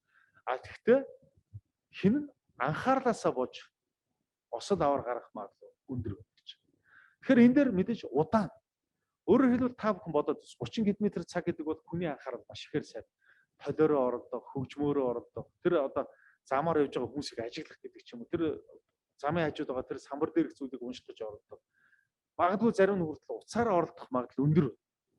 Ингэснээр юу гэсэн үг гэхээр ерөөсөө осол аваар гарах магадлал өндөр болчиход байна шүү дээ. Тэгвэл 100 км/цагийн хурдтай явж байгаа хүн юу тэр толиор оролдох, хөгжмөөр оролдох. Анхаарал бол ерөөсөө зам дээр явна шүү дээ. Тэгэхээр юу хэлэх гээд энэ хэрэг хурд бол анхаарлыг нэмэгдүүлдэг юм а гэдэг санаа байна. Тухайн гэж. Тэгвэл яг үүнтэй адилхан бид нар хурдан унших тусам тархинд хийсвэр бодлоо орж ирэхгүй бид нар төвлөрнө. За энэ дээр нэг зүйл байна. Хүний тархи 1 минутанд хүлээж авч боловсруулах үгийнтэй хамгийн багадаа 500 байдаг гэж үздэг. 1 минутанд хамгийн багадаа 500 үгийг бид нар бүрэн дүрэн хүлээж авч ойлгох боломж байна. Хамгийн багадаа шүү. За тэгтэл өнөөдөр бид нар дунджаар түрүүн хэлжсэн энэ сургалтын өмнө хэлжсэн бид нар нийт 500 наснд хүрэгчдээс 2015 10 онд судалгаа авч ирсэн. Текст уншуулж ойлгоцсон шалгаж ирсэн. За ингээд минутанд дунджаар 176 үг. За магадгүй 180 үг гэдээ бодъё л дээ. Цаана тэгвэл дор хаяж 320 үгийн хоос орон зай үүсэж байгаа биз? Хоос орон зай. За тэгвэл хоосон орон зайг дүүрэхийн тулд одоо харин тарих хийсвэр бодолд автж байна гэсэн үг. За яаж нөгөө өмнө хэлжсэн шүү дээ би. Одоо ингээд юу гэдгийг нөгөө нэг өглөө гарахтаа плетгээ унтраалуу. За эсвэл нөгөө түрүү хэлжсэн. Өнөөдөр хүүхдээ цэцэрлэгээс нэг хий авах уу, сургуулаас нэг хий авах уу гэдэг. 180 цаана тэр 320 үгийн хоос орон зайг дүүрэхийн тулд тархичин ийм хийсвэр бодлуудад автаад байна гэсэн үг байна. За ингээд хийсвэр бодлууд орж ирж байна гэдэг бол таны анхаарал сарнижид гэдэг бол уншиж байгаа зүйлээ ойлгох байна гэсэн. Маш энгийн лог. За тэгвэл одоо яах вэ? Бид нар хамгийн багадаа 500 нь оруулаад үзсэн. Тэгвэл энд хоос орон зай үүсэхгүй. Хоос орон зай үүсэхгүй нэ гэдэг бол саяны тэр хийсвэр бодлоод орж ирэхгүй. Хийсвэр бодлоод орж ирэхгүй нэ гэдэг бол анхаарал төвлөрж байна гэдэг бол та уншиж байгаа зүйлээ илүү сайн ойлгож байна гэсэн. Хүний тархитын онцлог хамгийн багадаа 500. Тэгвэл дээшгээ 1350 хүртлээр бүрэн дүрэн явж болж байгаа юм. Энэ бол тусгай дасгалуудаар юм. Түрүү хэлсэн дасгал нь юу вэ гэхээр ерөөсөө нүдний идэвхтэй харах талбай хөгжүүлэх дасгалуудыг хэд дөрвөн үндсэн дасгал хуваагдаж байгаа. Нүдний идэвхтэй харах талбай хөгжүүлэх, нүдний булчин хөгжүүлэх, за анхаарал төвлөрөлт, дөрөвт нь ойлгоц хөгжүүлэх. Энэ дөрөв дотроо задардаг. Эдгээр дасгалуудыг бид нар гайхалтайгаар хийж уншиж байгаа материал дээр ашиглаж чадсанаар ердөө 21 хоногийн хугацаанд бид нар уншиж байгаа өөрсдийнхөө урдыг 2-оос 4 дахин багадаа 2-оос 4 дахин нэмэх ийм боломж байдаг гэсэн. Тэгээ мэдээж нэгэнт олж авсан дадлыг алдахгүй тул өдөр болгон дасгал хийнэ. Дасгал хийнэ гэдэг бол өдөр болгон ном уншаал гэсэн. Энэ бол ерөөсөө зайлшгүй бидний хийж хэрэгжүүлэх ёстой зүйл. Насан туршдаа одоо насан туршдаа бид нар ном унших ёстой. Өдөр болгон ном унших ёстой. Энэ бол тархины фитнес. Бид нар бие физиологи эрүүл мэндийн анхааралтай адилхан ураг тархинд анхаарна. Энэ бол тархины фитнес. Хамгийн чухал зүйл бол ном уншлах. Тэгэхээр ингэж үр дүнтэй унших алхмуудыг хэрэгжүүлээд энэ дээр хурдан уншлахын арга техникүүдээ бид нар ашиглаа гэсэн. За тэгвэл одоо энэ дээр би та бүхэнд ганцхан дасгалыг танилцуулъя. Энэ дасгал бол одоо бүх дасгалын суурь болж өгдөг. Энэ бол ерөөсөө заагч ашиглаж унших ийм дасгал байна. Заагч ашиглаж унших дасгал гэдэг бол хуруугаараа зааж унших, балаараа зааж уншихыг хэлж байгаа. Тэгвэл чанга дуугаар унших биш. Ерөөсөө хуруугаа юм уу балаа гүйлгэж унших. Өөрөөр хэлбэл мөрөн дээр гүйлгэхдээ энэ бал удан хурууныхаа үзүүр дээд хэсгийн тэр үгсийг гүйлгэж харна. Та дотроо ерөөсөө дуудах боломжийг олгож болохгүй гэсэн. Дотроо дуудах боломжийг. Хэрвээ дотроо дуудах гад эхлэх юм бол хурдаа баг зэрэг нэм. Илүү жоохон хурдтай нэгэн хэмт явуулаа гэсэн. За магадгүй та эндээс нэг зүйлийг анзаар. Нэг гарчиг доторх мэдээлэл үүж байна. Та энийг өөртөө дуудах боломжгүйгээр хуруугаараа заагаад яв. За ингээд тэг ойлгохгүй гэж бол. Гэхдээ ойлгохыг хичээгээд яв. За гэхдээ ойлгоогүй хэсэг байх юм бол буцаж ерөөсөө болохгүй. Нөгөөдөг саад болдог тэр олон бэрхшээл үүсэн шүү дээ. Буцаад хийдэг. Ойлгоогүй хамаагүй. Гэхдээ дараагийн мөрөдөө ойлгохыг хичээгээд хурцтай. За ингээд энэ бүтэн текст гарчиг доторх мэдээлэл чинь нэг 2 хуудас байсан бол 2 хуудас бүрэн дууссаны дараа яг энэ хурдаараа 2 дахь удаага уншаад үз. Энэ үед та илүү их зүйлийг ойлгоно. За энэ дууссаны дараа яг энэ хурдаараа 3 дахь уншаад үз. Энэ үед бүр илүү ихийг ойлгоно. Тэгэхээр та бүхэн энэ тусгай дасгалыг хийгээгүй байсан ч гэсэн хурдан уншихад ойлгодгийн байна гэдэг ийм итгэл үнэмшил танд бас ингэж төрнө гэсэн. За тэгвэл одоо энэ дээр жинхэнэ нөгөө нүдний идэвхтэй арга дасгалууд идэвхтэй арга дасгал болон ойлгос хөгжүүлэх, булчин хөгжүүлэх дасгалуудыг хийхдээ 3-4 хоног таны урд 2 дахин нэмэгдэх бүрэн дүрэн боломж байгаа шүү. Илүү сайн ойлгох боломж байгаа. За тэгэхээр энэ метрон за энэ хуруу заагч хуруугаа заагч болгон балаа заагч болгон ашиглаж байгаа энэ дасгалыг нэг 3 хоног л доотлон нэг хийгээд үзээрэй. За тэгээд өөртөө дуудах боломжийг олгохгүйгээр. За 3 хоногийн дараа та зүгээр хуруугаа заахгүй бал ашиглахгүйгээр зүгээр нэг уншаад үз. Энэ үед таны нүд ямар гоё гайхалтайгаар тэр нөгөө мөсөн дээр канкигаар гулахад яаж гоё явдгүйлээ. Ингэж нүд чинь гүүж байгааг өөрсдөө анзаарна гэсэн үг. Тэрнээс одоо ингээд бид нар нүдний дасгалууд хийгээгүйд одоо ном уншиж байгаад нэг л торолцтой байдаг байхгүй. Нэг л ахиж өгөхгүй байгаа юм шиг санагдав. Тэгвэл эдгээр дасгалуудыг нэг хийгээд үз. Энэ дасгалыг хийгээд үз. Энийний дараа та яах вэ? Энийний дараа та энэ дасгалын дараа таны нүд одоо ямар гайхамшигтай гүйж анзаарах нэ гэсэн. Энэ дасгал бол одоо маш олон энэ хурдан уншихаас саад болж байгаа олон асуудлуудыг бас шийдэж өгдөг. Тэгэхээр мэдээж нэг удаагийн юм хичээлээр одоо цаг маань яг болцсон байна. Нэг удаагийн хичээлээр нэг удаагийн танилцуулгаар та бүхэнд хэрэг болох бүх мэдээллийг бас хүргэж чадахгүй нь ойлгомжтой. Тэгэхээр ямар ч үсэн та бүхний оюуны хөгжилд нэг хэрэг болох хүч мэдээлэл хүргэж чадсан болов уу гэж бодож байгаа. Энийг та бүхэн цааш нь гүнзгийрүүлс бол. Энэ ур чадварт хамгийн багадаа 12 нас болон түүнээс дээш насныхан суралцах боломжтой байдаг. Яг тэгвэл 12 насны хүүхдийн нүдний булчингийн хөгжил явагдаж дуусдаг. Бид нар бага насны хүүхдийг одоо фитнест оруулаад төмөр өргүүлдэгтэй адилхан, өргүүлдэггүйтэй адилхан. Бага насны хүүхдийг одоо ийм хурдан уншлахын нүдний хүнд элемент дасгалуудыг хийлгүүж болохгүй гэсэн. Энийг хийлгэснээр нүдийг гэмтэх ийм бас эрсдэл байдаг. Дээрээс нь 12 насны хүүхдийн үгийн баялаг бас тодорхой хэмжээнд хүрч чадсан байдаг. Агуулгын хувьд ямар сэдвийг бас тодорхой өөр тогсон сэдвийн хүрээнд ч гэсэн илүү сайн уншаад ойлгох боломж байдаг. Унших дадлыг бас тодорхой хэмжээнд өөрийн болгосон байдаг учраас хамгийн багадаа 12 гэж зөвлөдөг. Дээшээ бол насны хязгаар байдаг. Бас миний хувьд Туркт яг уншлахаар суралцж явах үед 60 гарсан бас Ахмад суралцагч маань байсан. Энэ хүн эхэндээ бас ерөөсөө гомдолдог байсан, боломжгүй байна гэж хэлсэн. Нэг өдөр л яг бэлтгэлийн үеэр гөрөөрөн буюу харж ийн гэдэг нэг юм үгийг одоо айгуу чанга хэлээд яг сургалтын үеэр бүгд чимээгүй дасгал хийж байгаа. Тэгэхэд яасан тэр ерөөсөө тухайн хуудас дээр бүхий л агуулгыг би бүрэн дүрээ харж чадж ийн гэжсэн. Тэгэхээр бид нар тухайн тэр номон дээр дурын хуудсыг нэгээд нэг 15-20 секунд харуулхад буцаад энэ сэдвийг агуулгыг хийжсэн. Тэгэд тэр Хүлиягээд тэр ихч болохоор яасан гэхээр Туркт болсон тухайн жилийн тэмцээн дээр бас төрүүлжсэн ийм түүх 60 гарсан тийм. Тэгэхээр өөрсдөө ч гэсэн ингэж гинт огцом ийм авьяас чадрыг нээжсэн тохиолдол байдаг. Тэгэхээр одоо өнөөдөр оюун ухааны академийн суралцагч гэсэн ялангуяа ахлах ангийн сурагчид нар бол энэ ур чадварт бас ингэж суралцаж явж байгаа. Энэ бол одоо өрсөлдөх маш том ийм чадварыг өөрийн болгож чадж байна гэсэн үг. За тэгээд түрүүлсэн нэг удаагийн одоо ийм лекцээр та бүхэнд хэрэг болох мэдээлэл бүгдийг нь хүргэж чадахгүй нь ойлгомжтой. Тэгээд та бүхэн одоо нэг 10 минутын асуулт хариулт үе юугаа. Тэгээд энэ дээр би бас асуулт байх юмд хариулъя. За нэг бас баяртай мэдээ дуулахад өнөөдөр энэ одоо энэ мэдээллийн цагаар бол 21 аймагаас бас маш олон хүмүүс оролцож байгаа юм байна.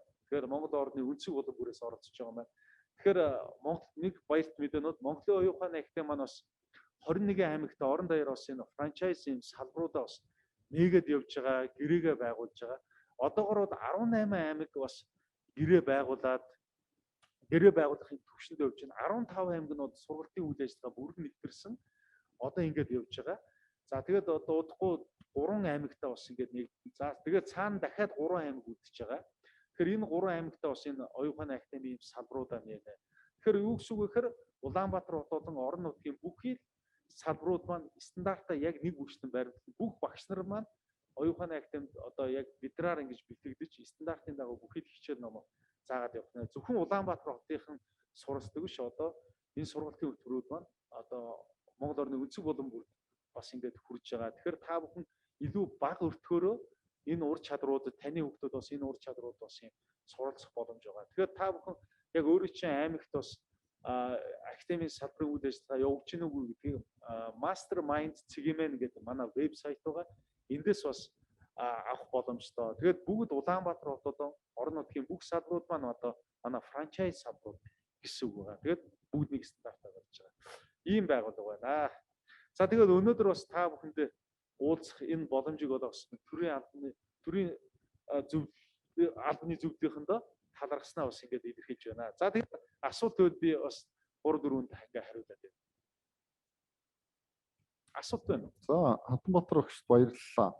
Асуулт байвал та бүгд маань бичээрээ би эндээс уншиж өгөөд тэгээ Хатанбаатар өгч хариулаад явсан зүйтэй баха гэж.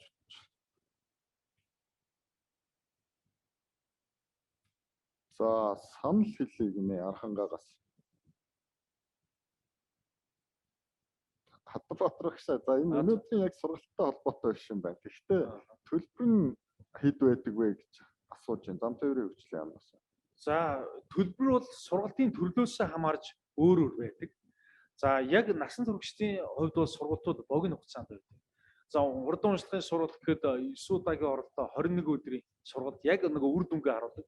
Тэрнээс нөгөө workshop байдлаар нэг 2 өдрийн сургалтууд бас явагддаг. Гэхдээ яг үндсэн нөгөө үр дүнг харуулах гэдэг үүднээс 3-7 хоногтой одоо 7 хоногтой 3 удаа явна гэдэг бол аргачлаа үзээд 2 хоног 3 хоногийн даалгаврууд аваад бие дааж игээд тэгэхээр дараагийн хичээлээр ирээд үр дүнгээ шалгуулаад дахиад ингээд дараагийн сэдвээ үзээд энэ байдлаараа явдгаа гэсэн үг. За тэгээд ой тогтоолтын сургалтууд, оюуны зургийн сургалтууд гэдэг насан туршидууд дандаа богино хугацаанд яг гэвэл энэ хүмүүс завгүй байдаг, ажилтаа байдаг учраас бие дааж ухамсартайгаар бие дааж хийх юм бүрэн боломжтой байдаг учраас ийм богино хугацаанд явдаг. Харин ерөнхий боловсролын сургуулийн сурагчдын 1-ээс 12 дугаар ангийн сурагчдын хувьд сургалтууд маань урт хугацаанд явдаг. Ингэжиж энэ дадал болдог. Ингэжиж энэ илүү гоё бүтээлчээр ирээдүйд энэ суралцах энэ боломжийг олгодог. Тэгэхээр сургалтуудын янз бүрийн сургалтууд байгаа. Богино урт хугацааны хүүхдүүд зориулсан ч бас сургалтууд байгаа богино хугацааны. Гэхдээ гол сургалтууд бол жилийн сургалтууд 9 сарда ихтэй 6 сарда төгсгөл 5 сарын сүүлдээ төгсөх ийм төрлийн сургалтууд байгаа. Жилээр явснаар үр дүнтэй. Дунд нь бол богино хугацааны сургалтууд байна. Тэгэхээр бүгд энэ сургалтынхаа төрлөөс хамаарч өөр өөр төлбөртэй байгаа. Тэгэхээр орон нутаг бол Улаанбаатараас хамаагүй бага төлбөртэй гэсэн үг. Яг гэвэл бас аймагуудын тэр нөгөө өрсөлдөх чадвар, худалдаа авах чадвар гэдэг бас энэ нөгөө судалгаанууд байдаг учраас энэ дээрээ суурилж гаргасан өмнө дүнээрээ төлбөрийн хэмжээ тогтоогдоод ингэж явж байгаа гэсэн. За баярлалаа. Дараагийн нэг асуулт нь хурдан уншлагын аргачлалд суралцах тохиромжтой нас гэж байдгүй гинэ. Ерөөсөө 12-оос дээш насны бүхий л хүн суралцах боломжтой. 50-та, 60-та тэ насны хязгаарууд байхгүй. Тэгэхээр ер нь хүн тэгээд түрүү хийжсэн насан туршдаа хүн уншдаг. Тэгэхээр тэгвэл одоо энд өөрт байгаа нуугдмуудын авьяас чадвараа нээч хэдхэн хоногор 2, 4, 7 хоног арга техникээ ойлгочих. Энийхээ хүрээнд түрүү нэг слайд нээж одоо энэ слайднэр би нэг юу харуулж. Энэ номыг харуулж. Энэ уншихуун гайхамшиг гэдэг бас миний өнгөрсөн жил хэвлүүлсэн ном байгаа. 2009 онд би нэг 2009 онд бас энэ номыг нэг тухайн үед гаргаж ирсэн. Гэхдээ энийг тэр тухайн үед бол мэдээлэл маш бага сэтгэл хөдлөл гаргаж ирсэн юм ном байгаа. Одоо энэ уншихуун гайхамшиг ном маань бас маш чухал энэ сэдвүүдэд оруулж өгснөөр бас онцлог байдаг. Тэгэхээр аймагуудад бас манай энэ салбарууд байдаг учраас энэ салбаруудаас энэ ном авах боломжтой. За мөн одоо Booklo гэдэг бас энэ номын үйлчлэгээ үзүүлдэг одоо Facebook дээр энэ пэйж байдаг. Тэгэхээр энэ бас орон нутгуудад бас энэ манай салбар байхгүй энэ орон нутгууд бас энэ юугаа хүргэлтийг бол хийдэг нэмэлт бас энэ төлбөр төлдөг юм байна. Тэгэхээр та бүхэн бас аль аль аймагт манай салбар байна гэдгийг ачууд нэмэлт төлбөргүйгээр энэ номоо авах боломж байгаа. Мөн одоо Master Publishing Segment гэсэн вебсайт дээр манай бүх бүтээгдэхүүнүүд бас байж байгаа. Facebook дээр Монголын оюуханы академи гэдэг кириллээр томоор бичгээр манай үндсэн пэйж байгаа. Эндээс маш олон зөвлөгөө олон мэдээлэл бас авах боломжтой. Тэгэхээр энэ 7 хоногт миний хувьд бас эцэг эхчүүдэд ялангуяа зориулсан хүүхдээ яаж хөгжүүлэх вэ? Хүүхдээ хөгжлөд эцэг эх багшийн амтайжтгааны үр дүн байдаг учраас хүүхдтэйгээ яаж ажиллах ёстой юм те 100% багшид сургууль цэцэрлэгийн багшид найдаж болохгүй угаасаа хүүхдийн хүмүүжил төлөвшөл хөгжлийн дийлэн хөв эцэг эхээс хамааралтай байдаг учраас өдөрт нэг 10 минутыг чанартайгаар юу яаж гаргах ёстой вэ те. Энтэй холбоотой маш гоё юм вебинар энэ онлайн сургалтыг бас хийн. Энийг бид нэр пэйж дээр өнөөдөр маргааштай зарлана. Тэгэхээр тархины фитнес гэдэг манай Facebook групп байдаг. Ийшээ бас та бүхэн хүслээ явуулаад орох юм бол энэ групп дээр маш гоё сургалтыг миний хувьд энэ хагас бүтэнсэний аль нэг өдөр бас хийх төлөвлөгөөтэй байгаа. Тэгэхээр ийшээгээ бас та бүхэн ороор. За түрүүн асуусан үний хувьд насны хязгаар ерөөсөө байхгүй. Ном л унших гоё дадлыг өөр юм болов тий ном унших гоё сонирхолтой бол та ажил наснаас өөрийнхөө унших урдыг нэмдвэл нэгдүгээр ангид сурсан энэ арга барилаас өнөөдөр бид нар зайлшгүй татгалзах хэрэгтэй байна тий. Энэ олон гоё ном зохиол энэ уншиж судлах энэ олон материал мэдээллийн хард бид нар асар богино хугацаанд үр дүнтэйгээр юм гарах боломж байна гэсэн. За баярлалаа. Энэ хүмүүс Увс аймагт байгаа юу, Хөвсгөл аймагт байгаа юу, аль аймагт байгаа юу гэдээ асуугаад байгаа. Энэ түрүүн юу гэлээ? Mastermind CGM гэсэн тийм. Энд рүү ороод үзэх юм бол аль аймагт байгаа, ямар хаягн дээр байгаа нь тодорхой харагдах юм байна гэж ойлгож байна. Тэгэхээр сонирхож байгаа хүмүүс нь тэр Mastermind CGM гэдэг цахим хуудас руу ороод аль аймагт ямар байршил байгаа юм бэ гэдгийг. Энд дээр нэмэлт нэг зүйл хэлэхэд орон нутгууд бол насан туршидаа ангийн сургалтаа бол одоохондоо хийхгүй байгаа. Яаж юм хэрэг эхлээд энэ ЕБС-ийн сургалтын чанарыг бид нэр дүгнжиж дараагийн сургалтуудаас нэмэх төлөвлөгөөтэй байгаа. Одоо эндээс харин орон нутгууд руу яг академийн үндсэн одоо яг манай ахлах багш нар байгаа. Одоо 2 багш надаас гадна 2 3 багш бий. Тэр энэ 3 багш маань бас орон нутгад бас энэ захиалгаар очиж насан туршид байгууллагад тэр бол сургалт хийдэг. Миний хувьд бас яг цаг завтай үед бас энэ аймагуд дээр очиж энэ сургалтыг бас хийдэг байгаа. Яванда яг орон нутгах энэ салбарууд маань яг энэ бусад насан турш зориулсан сургалтуудаа хийгээд явна гэсэн. Одоохондоо дандаа 1-ээс 12 дугаар ангийн сургалтуудыг хийж байгаа. За цаг 11 болцсон учраас одоо хоёрхан асуултанд товчхон хариулчихъя. Энэ хит давтагдсан асуултууд унших дургуудыг яаж уншдаг бол. Ерөөсөө номонд унших дадал гэдэг одоо би бас энэ хагас сайн байна бүтэн сайн хийх энэ сургалт дээр маш тодорхой тайлбарлана. За одоо манай охин гэхэд манай хүү гэхэд одоо 3 дахь өнөөдөр яг ихтер маань одоо яг цагийн дараа одонгоо авж байгаа. 2 дугаар одонгоо. Тэгэхдээ би 4 хүүхэдтэй. За тэгээд одоо 2 дахь маань эхнийх нь бол яг насандаа ингээд сургуулиас амжилтаа суралцаад явж байна. 2 дахь охин маань одоо ой 6 сартаагаас би бас хөгжүүлээд явсан. Одоо 6 настай 3 дугаар анги. Тэгэхээр одоо багасаа сурсан байх нь. Одоо 3 дахь маань бол хүү байдаг. Ой 6 сартаа уншдаг болсон. Гэхдээ одоо 4 хүж байгаа ч гэсэн ярихад сайн тод ярьдгүй нэ. Ой 6 сартаа яадаг гэсэн гэхээр үгийн сан бараг 400 үг рүү орж ирсэн. Үгийн баяг. Тэгэхээр текст харуулаад одоо ном гэдэг үг айд өнөхөд гэж заадаг, машин гэхэд гэж заадаг. Тэгэхээр юу хэлэх гээд байна гэхээр заавал хэлд орж иж уншдаг биш байх нэ тий. Хүүхдийн оюухай потенциал ямар гайхамшигтай гэдгийг л одоо мэдрэгчээд явж байгаа. Өөрөөр хэлбэл энэ хүүхд нэг настай хүүхд одоо эрхлүүлжил байх гэдэг ойлголтыг л бид нар авч хайх хэрэгтэй байна. Танин мэдгүй хөгжлийн асар хурцтай явж байгаа энэ үед бол бид нар зааж ойлгуулъя гэсэн зүйлээ чанартаа 5 минут 10 минутыг өдөрт гаргаснаар ямар гайхамшигтай өгж яах гэдгийг л харж байна. Тэгэхээр нэг настай хүүхд уншиж байгаа учраас нэгдүгээр ангийн хүүхд одоо энэ 6 7 настай хүүхд гэдэг бол одоо ахмад үедээ орж байна гэж та бүхэн ойлгож болох нэ. Тэгэхээр харин та хүүхдтэй тэгвэл чанартаа 5 10 минутыг яаж гаргахыг хичээд яаж дурдуулах нь, номонд яаж дурдуулах нь гэдгийг би тэр лекцээрээ бас одоо энэ хагас бүтэнсээр аль нэг өдөрт явуулахын дэг зэрэг байна гэсэн. За сүүлчийн асуулт. Хүн өдөрт хэдэн цаг ном уншвал тохиромжтой вэ гинэ? Минимумдаа 30 минут. Ерөөсөө 30 минут гэдэг бол төгс уншлага. 30 минутанд сая хэллээ. Бид нар 20 юм уу 25 минут уншсан бол заавал тэр 5-10 минутыг сэргээн санахтаа заавал зориулж байгаарай. Бишиг бол хязгааргүй шүү дээ. За заавал нэг асуулт асууя гэж байна. За бас сонсогчдоо сайхан лекц уншсан танд одоо гэлалаа гэж одоо хэлье. Би одоо хэдийгээр 50 гаруй жил уншиж байгаа хүн ч гэсэн бас сонсмоор их л одоо сайхан ийм мэдээлэл авлаа. За нэг дэх асуулт болохоор ерөөсөө энэ хүний 6 метр хүү хамгийн анхан шатны шат бол сонсхуу байгаа. За энийг хөгжүүлэхийн тулд одоо монголчууд эрт үеэсээ тэр хүүхдийг уйдах ч нь суулга сургадаг, суул сурж сонсож сурдаг. За бусд метр хүүнүүд нь үүнийг одоо дагаж өгчдөг. Тэгэхээр энэ сонсох энэ мэдрэхүү энийг одоо хөгжүүлсэн байдалтай энэ хурдан унших байдал хэрхэн олгож яана вэ гэдэг талаар бас сонирхож нэг асуумаар байна. За хоёрдугаарт нь энэ сургалтаас бол энэ алтан дэдгэрийн дэгүүлсэн хурд гэдгийн сонгомол тодорхойлолт бол асар зөв юм байна гэдгийг би их сайн ойлголоо доо. Хурд гэдэг бол зөрчил саадгүй байдлыг хэллээ л гэж байна. Тэгэхээр энэ зөрчил саадгүй байдлыг хурд гэж хэлж байгаа учраас энэ хурдан унших бол үнэхээр одоо тэр зөрчил саад бүх юм арилж ижлийн хурдан унших үйл бол явагддаг юм байна гэдгийг ойлголоо. За нэг асуух зүйл нь бол энэ дэлхийн одоо энэ оюуны олимпиад ой тогтоолт тэмцээнд одоо улс хурлуудыг гайхшруулсан их том сайхан амжилт үзүүлж ихэнх медалийг одоо ингээд хамаад ирж байгаа. Тэгэхээр энэ байдал бол энэ Монгол хүний төрсөн байр хүний одоо төрөлх гентэй холбоотой байна уу?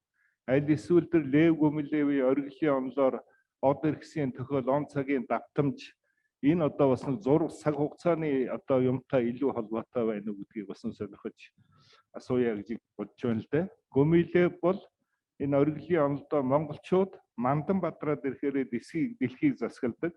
Бууран дөрөөтэд ирэхээр байгаа байхгүй нь алга болчдөг. За тэгээд он цагийн давтамж од эрхсийн байрал төхөөлөө үе оргилон манддаг аргагүй байна гэж хэлсэн байна. Тэгэхээр одон орны үүднээс бол энэ нар дэлхийн хоёрын хоорондох зай нэг 730-60 жилд бол нэг удаа ойртдог. 13 дугаар зуунд бол нэг тэр үеийн таарсан. Одоо бол энэ үеийн бол бас нэг таарч чадбайгаа ийм одоо байгаамаа. Тэгэхээр энэ оюуны олимпиад агуу их амжилт гаргаад байгаа байдал бол энэ байдалтай бас ямар нэгэн байдлаар холбоотой юу? Ер нь монгол хүн ийм төрлөгч нараараа энэ дэлхийн үндэснээс ийм илүү ой тогтоолт юу гэж чадчихлаа. Гийг бол асуу. За баярлалаа. Би 1-3-ыг асуулт гэж байна. За тэгэхээр ер нь бид нар энэ хүүхдийг энэ хичээл дурлуулах, сонирхлын төрүүлэх, ялангуяа сэтгэлийн тогтоох гэдэг л хамгийн чухал зүйл дээр ажилладаг гэсэн. Тэр нэг суу сурах, төвлөрч сурах. Тэгэхээр ерөөсөө бүх зүйл төвлөрөлтөд холбоотой болж таарж байгаа. Төвлөрнө гэдэг бол ерөөсөө сэтгэлэн тогтож байгааг нэг илэрэл гэж харж байгаа. Тэгтэл одоо харамсалтай нь одоо сонсож байгаа үед хүний анхаарал сарниж байдаг. Одоо магадгүй одоо багш хичээл заагаад явж байл нүнд ялгаагүй одоо тархинд хийсвэр бодлууд эргэлдээд явж байдаг тийм. За эсвэл уншиж байгаа үед хүний анхаарал бас сарниж байгаа. За мөн гуравт нь одоо дуу чимээтэй нөхцөлд бас хүний анхаарал сарниж байдаг. За ном уншиж хажууд хүмүүс яриад байх юм бол хүний анхаарал сарндаг, тайван бус болчдөг. Эсвэл одоо хин нөгөөнийг сонсч гадаа барилгын ажлын өгдөө дуу чимээ гараад байх юм бол бас ингээд анхаарал сарндаг. Тэгэхээр яадаг вэ гэхээр бас бидний суралцагч энэ тамирчдын хувьд бол яг энэ хамгийн түрүү энэ төвлөрлийн маш олон юм сонирхолтой дасгалуудыг хийдэг. Ялангуяа манай тамирчдын хувьд ч гэсэн сонсох чадвар хөгжүүлэх, унших чадвар хөгжүүлэх, унших чадвар хөгжүүлэх, дуу чимээтэй нөхцөл бас бүрэн төвлөрөх боломжийг бол бас ийм дасгалуудыг хийдэг тийм. Тэгэд одоо энэ дундаас хамгийн төгс дасгал гэдэг одоо энэ дасгал маань одоо дотроо 3 төвшөнтэй гэдээ явдаг. 3 дахь төвшөнд хүрснээр хүний анхаардаг бол одоо дээд зэргээр төвлөрдөг гэж үздэг. Тэр шатрын хөлөг дээр морины яг нүүдлээд нэг нүдэн дээр 2 удаа очихгүйгээр бүх 64 нүдийг явж дуусах энэ дасгалын дотроо 3 төвшөнтэй төслөл төсөөлөл гэдэг. Тэгэхээр дуу чимээтэй нөхцөл ч гэсэн мөн одоо цагны дуу чимээ сонсох энэ дасгалыг бас маш ихээр хийлэгдэг.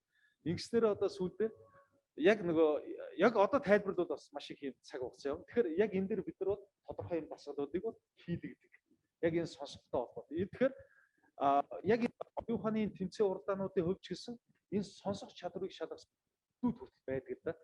Одоо зарим тамирчдын хувьд бол бас нэг төрөл нь яаж юм гэхээр 500 секундэд 500 цифрыг англиар одоо хэлээд дуусдаг секунд болгоно. 5 0 9 4 гэдэг 500 дээдээ дуусахад буцаад энийг санах чадварыг шалгадаг. Тэгэхэд одоо манай цог бадрах гэдэг энэ тамирчин маань цогоо маань миний анхны шээ энэ залуу анх 300 секунд байсан. Анх удаа 300 секундын тулд 300 цифрыг нэг шаардаагүй санснараа энэ тэмцээний дүрмд өөрчлөлт оруулж 500 болсон. 500-ыг нь бас тулд листнэрээ дахиад тэмцээний оюуны олимпийн тэмцээний дүрмд бас өөрчлөлт оруулж байгаа. Энэ залуу 5 минут хүн юу ярь нэг ч үг гээхгүй бас юм ярих чадвартай. Ийм залуу байна гэсэн. Тэгэхээр энэ бол дандаа ийм дасгалууд дээр явдаг. За, гурав дахь асуултын хувьд бол яг үнэн. Монголчуудыг ялангуяа одоо ингээд бид нар тэмцээн уралдаанд оролцоход Монгол гэж зарлахад бол бүх хүн босч одоо алга тааш угтаж хүлээж авдаг хамгийн багтмаар бидний хувьд бол үйл явдал байдаг л да. Бусад улсууд төр ерөөсөө яг ийм зүйл тохиолддгүй ийм үйл явдал. Монгол гэж зарлахад бүгд босдог. За анхандаа бол гадныхан бас их гайхдаг, бас ингээд нөгөө сэжгэлдэг. Сэжлэн гэдэг нь юу вэ гэхээр ерөөсөө нөгөө урд өмнө ямар ч олон улсын тэмцээнд оролцож байгаа энэ тамирч маань тухайн тэмцээнд оролцоод шууд дэлхийн рекордыг тогтоогч гэдэг юм өндөр ийм амжилтууд гаргахад ерөөсөө итгэж өгдөггүй дахин ийм шалгалтуудад манай тамирчид ордог байсан.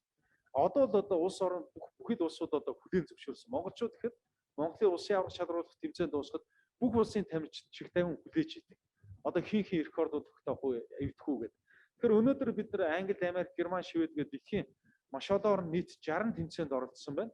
Сая 3-4 сарын өмнөх бас энэ дэлхийн аврах шалгаруулах тэмцээнд оролцож бид нар 318 улсаас 366 тамирчин оролцсон. Багаараа бас төрүүлээ түүх хэмжээд үзүүлсэн. Хятад 2-т орсон. Хятадын баг. За тэгээ 366 тамирчнаас манай хошоо дэлхийн аврагт боллоо. Бага насаа хүртэл авлаа. Бүхэл насандаа бага өсвөр насанд хүрчтэй бас авлаа. Тэгээ дээрэс нь шилдэг 16 тамирчин маань орж ирсэн 366 тамирчнаас. Тэгэхээр энэ амжилтуудын хүрээнд одоо олон улсаас бас маш олон хүмүүс ирж сонирхож байгаа, сэтгүүлчид бас ингэж ирж байгаа. Саяхан үрд хамгийн сүүлд сарын өмнө Бэлгт одоо Бельгийн үндэсний телевизээр хамгийн олон үзэгчтэй телевизийн нэвтрүүлгээр манай нэвтрүүлэг маань гарсан байгаа. Тэгэхээр энийхээ дагуу Европоос одоо олон зуун хандж байна. Тэгэхээр сая нэвтрүүлгийн тэр гол зорилго нь юу байсан гэхээр яагаад монголчууд ийм өндөр амжилт гаргаад байлээ? Одоо дэлхийн 54 рекордын 35-ыг манайх эзэмшиж байгаа. Тэр яагаад энийг ингэж гаргаад байна гэдэг асуулт. Дахиад нэг энэтэй харьцуулахад Хятадын одоо яг манай энэ спортоор хичээж байгаа энэ арга зүйд суралцж байгаа манай хүн амтаа тэнцэж байгаа тамирчдын тоо 3 сая гаруй юм тамирчин байна. Манайх бол 50 тамирчин бидэд 20 30-ыг ингэж авч явдаг. Гэхдээ одоо ингээд орон даяар нэгдснээр илүү их гоё ийм боломжууд орон нутгаас олон авьяаснууд ингэж гарч ирнэ. Тэгээ энэ дээр нэг зүйл байна. Хэд хэдэн хүчин зүйл байгаа. Нэгд бол яа харахгүй Монгол хүний онцлог байна. Бид нар өнөөдөр суурин соёл иргэн шилжээд 100 жич болоогүй шүү дээ баг тий. Суурин соёл иргэн шилжээд. Тэгэхээр өөрөөр хэлбэл бид нар байгальтайгаа ойрхон байдаг. Аливаа зүйл дасан зохицох чадвар, юмыг сурах чадвар, үнэхээр сэтгэлж тогтож чадах юм бол ямар зүйлийг илүү хурдтай ойлгож ард нь гарах тууштай байх ийм шанар чадрууд бол бидэрт байгаа. Тэгэхээр энэ яа харахгүй энэтэй бол би бас холбож тайлбарт нэгт бол. Хоёрт бол бидний энэ заа харах зөв хөтөлбөр энэ зүйл маань хөрсөн дээр үнэхээр орон нутгийн буюу одоо хөрсөн дээр бүрэн дүрм бууж чадсан байна гэж байна. За хөтөлбөрүүдэд бид нар маш сайн боловсруулж чадсан байна. Цаг ямагт энийг шинчилж өөрчилж хүн болгоныг хүлээж авах чадвар бас харилцан адил байдаг. Тэр хүний онцлог тохируулж хүн болгоны онцлог тохируулж хөтөлбөрүүдэд гаргаж ирж чадсан байна гэж ойлгодог. Гуравт бас нэг онцлогийг бид нар ашигладаг. Хүний тарих бол 24 цаг ажиллаж идэг тийм. Хүн ер нь бол тарих ядарна гэсэн ойлголт байхгүй. Тэр мэдрэлийн ядаргаа гэдэг хэлц бол өөр зүйлээс улбаатай. Тэр стресс, тэр өвчин энэтэй холбоотой зүйл. Тэрнээс тарих зүгээр яг оюун ажил хийгээд ядарна гэдэг ойлголт бол байхгүй. Энэ бол бас хувийн зохион байгуулалттай холбоотой ойлголт. Угаасаа 24 цаг ажиллаж штэ тийм. Бүр унтчих үед 0.5-аас 3 гэрстээр тарих ажиллаж л байгаа. Тэгвэл хүний тарих ер нь хамгийн бүтээмжтэй үе юу вэ гэхээр тэр альфа долгион буюу 8-аас 12 герцээр байгаа үед хүн хамгийн бүтээмжтэй уншиж байгаа зүйлээ дээ зэрэгээр ойлгодог. Одоо шин санааг маш ихээр тэр үедээ олж чаддаг. Хүнийг сонсож байгаа үед илүү сайн ойлгодог. Хамгийн бүтээлч байдаг энэ. Тэгэхээр энийг бас судалж үзсэн байдаг да. Альфа долгионд хэдийн үед байдгийг гэхээр яг хамгийн урд давтамжтай хугацааны хувьд давтамжтай үе нь тэр өглөө 4-өөс 6 цаг, 5-аас 7 цаг, 6-аас 8 цаг гэдэг. Бидэрт бас хилцүүг байдаг те. Шалгалтанд ирэхдээ өглөө өглөө оройноос илүү гэдэг тийм. Тэгээ шалгалтанд өгч бол өглөө эрт босоод уншиж байгаа гэдэг. За сүүлд одоо энэ гайхамшиг гэл ном гарч ирж байна. Өглөөний хүн гэл ном гарч ирж байна. Тэгэхээр энэ дэр бас тэр өглөөний 1 цаг өдрийн 3 цагтаа тэнцэнэ. Өглөөний тэр 1 цаг тэр гол ажлуудаа хийчихээ гэж зүйдэг. Тэгвэл бас энэ яг альфа долгионтой бас холбож тайлбар болж байгаа. А тэгвэл цаашаа ингээд судлаад яваад ирсэн. Яг хамгийн урд юм давтамжтай тэр 2-3 цаг төвлөрдөг альфа долгионд өгдөгнүүд тэр үүрээр байдаг байна. За тэгтэл бусад үед болохоор бид нар өдрийн зарим нэг үед альфа дээр өснө гэнт бета ордог ч гэдэг юм уу. Ингээ хэлбэлцээ явдаг. Нэг нойр үрж ноцож байна гэдэг бол бас тархитны долгион шилжиж байгаагийн хэлбэр баггүй. За тэгвэл өдрийн аль ч үед бид нар хүссэн цагаараа тархийг бас альфа долгионд оруулж болдог бас. 3 цагийн турш тасралтгүй альфа долгионд оруулж болдог бас. Одоо энэ бол ерөөсөө хөгжмөр явдаг бас. За тэгэхээр бараг хөгжим гэж байдаг. Энэ бол дандаа ийм классик ийм төрлийн хөгжмүүд байна. Одоо тэр Моцартын бас IQ-д нөлөөдөг тухайн одоо нөгөө онооны пунктыг ингэж нэмсэгээд бас их сургуулиудын судалгаа байдаг. Гэхдээ мэд Моцартын бүгд тархийг альфа долгионд оруулах үгээр үгүй. Тэгвэл одоо энэ альфа долгионд оруулах классик хөгжмүүдийн нийлэмж болсон ийм аюуд гарцсан байдаг. Миний хувьд одоо жишээ нь 2006 оноос хойш одоо энэ аяыг өнөөдрийг хүртэл 17 жилийн хугацаанд бараг 17 жил болох чинь тийм 23 он гэдэг чинь 22 он бол одоо 16 жилийн хугацаанд нэг ч өдөр алгасгүй би энэ аяыг сонссоор ирсэн байна л да. Өглөө оюуны ажил ер нь хийж байгаа үед энэ аяа сонсч байдаг. Магадгүй санаа дагаад төвлөрж ийн гэж ойлгодог. Тэгэхээр бас энэ аянд бас тустай байдаг л да. Одоо тамирчдын хувьд ч гэсэн энэ аяа явдаг. Бага насны хүмүүс болохоор энийг танхимда фон хөгжим болгож тавьдаг. Яг тэгвэл одоо энэ аяыг сонсож байгаа үед аюултай ажил хийж болохгүй. Одоо жишээ нь машин барьж байгаа үед энэ аяыг сонсохыг хоригдсон ч гэдэг юм. Яг тэгвэл уул нь бол зарим нь болж байгаа. Энэ аяыг харин машин барьж байгаа үед хүний анхаарал илүү сайн төвлөрдөг. Тэгвэл энэ аяч чи харин чухал юм биш үү гэхээр зөвөө. Анхаарлыг бол дээд зэргээр төвлөрүүлдэг. Оюун санааг чи бүрэн төвлөрдөг. Би физиологи чинь стрессгүй орчин руу оруулна. Стрессгүй мод руу оруулна гэсэн. Өөрөөр хэлбэл хамаг булчингийн судлан тайвшруулдаг ийм өвчтөд гэсэн үг байна. Оюун санааг бол бүрэн төвлөрүүлнэ. За тэгэхээр нөгөө машин барьж байгаа үед чинь магадгүй гинтийн зүйл гарч ирэхэд маш хурдан хариулт үзүүлэх ёстой шүү дээ. Гинт торомсоо гიშгэх ёстой ч гэдэг юм уу. Тэгээ дарах ёстой. Энэ үед магадгүй та торомсоо дарахгүй гэж үздэг. Тэгэхээр харин яг оюуны ажил хийж байгаа. Ширээний ард суулж байгаа үед бол бүтээж байхыг хүсэж байгаа бол энэ аяыг сонсохыг жишээ нь зөвлөдгөө гэсэн. Тэгэхээр энэ бас нэг төрлийн хемисийн хөгжмийн төрлүүд байдаг. Хемисийн бас дотор гадардаг одоо нөгөө нэг байгалийн дуу чимээ тэр хоржигнох чимээ гэдэг ч юм уу. Гих мэттэй ингээд бас явдаг л да. Тэгэхээр яаж нэхэр бас бид нар энэ тамирчдыг тархийг альфа долгионд оруулах энэ тал дээр бас маш ихээр ингэж анхаардаг. Тэгэд дахиад цааш нь явах юм бол нөгөө сахилга батын асуудал гарч ирэндээ тууштай байх. Тэр сэтгэлийн тогтоох, тэр сэтэлжүүлэх гих мэттэйгээд маш олон хүчин зүйл байгаа. Жагсаагаад ингэж явах. Нэгт бол яах аргагүй бид нар бол онцгой байна. Энэ нэг бол хүлээн зөвшөөрч байгаа. Түр хэлсэн байгальтайгаа ойр байсан хүмүүсийн үр удам тий түр хэлсэн суурин соёл иргэншиж 100 жил болоогүй энэ ард түмэнд бол ийм онцлог байна. Тэгэхээр тэр хятадын одоо та бүхэн яг энэ чиглэлээр нь биднийг хайх юм бол хятадын сайтаас тэр доор хятадуудын комментууд бол үнэхээр гайхалтай да. Тэгэхээр юу гэж хэлж байсан гэхээр өө монголчууд яагаад бид нар тэрбум хүнтэй чинь монголчуудыг энэгээрээ дийлэхгүй нэ гэдэг хэлцүүлэг бүр ингэж өрнөж байна. Тэгэхээр өөр өөрсдөө онлуудыг тэд нар бас маш гоёгоор тайлбарлсан байдаг. Бидний visual spatial нөгөө харааны ойдогтод моктод тийм талаар өөр өөрсдөө бас онцлог олон сонирхолтой зүйлсийг бол бичсэн байдаг. Тэр дундаас нэг коммент нь бол анхаарал татчихсан.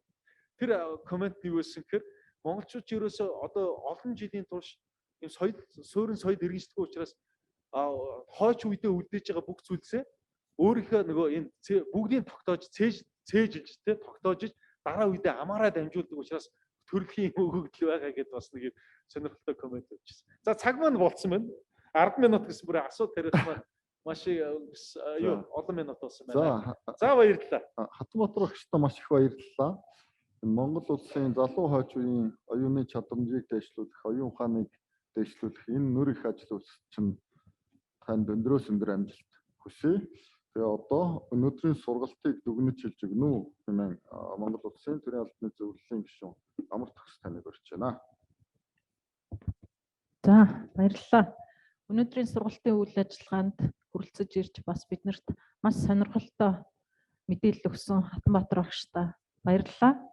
Ялангуяа хүн өөрийнхөө оюуны чадамжийг хөгжүүлэх талаар сэтэл бас онцгой байж болох үр дүнд хүрэх арга зүй зааж өгсөнд бас талархаж байна оролцогчдынхаа өмнөөс.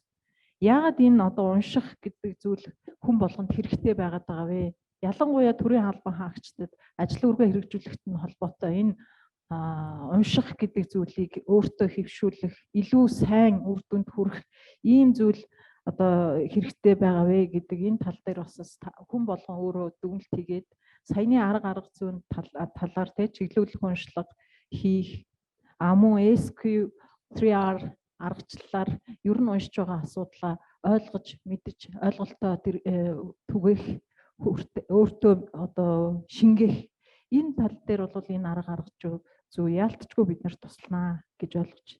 Хүн болгон өөр өөрийн хэрэгцээтэй байдаг.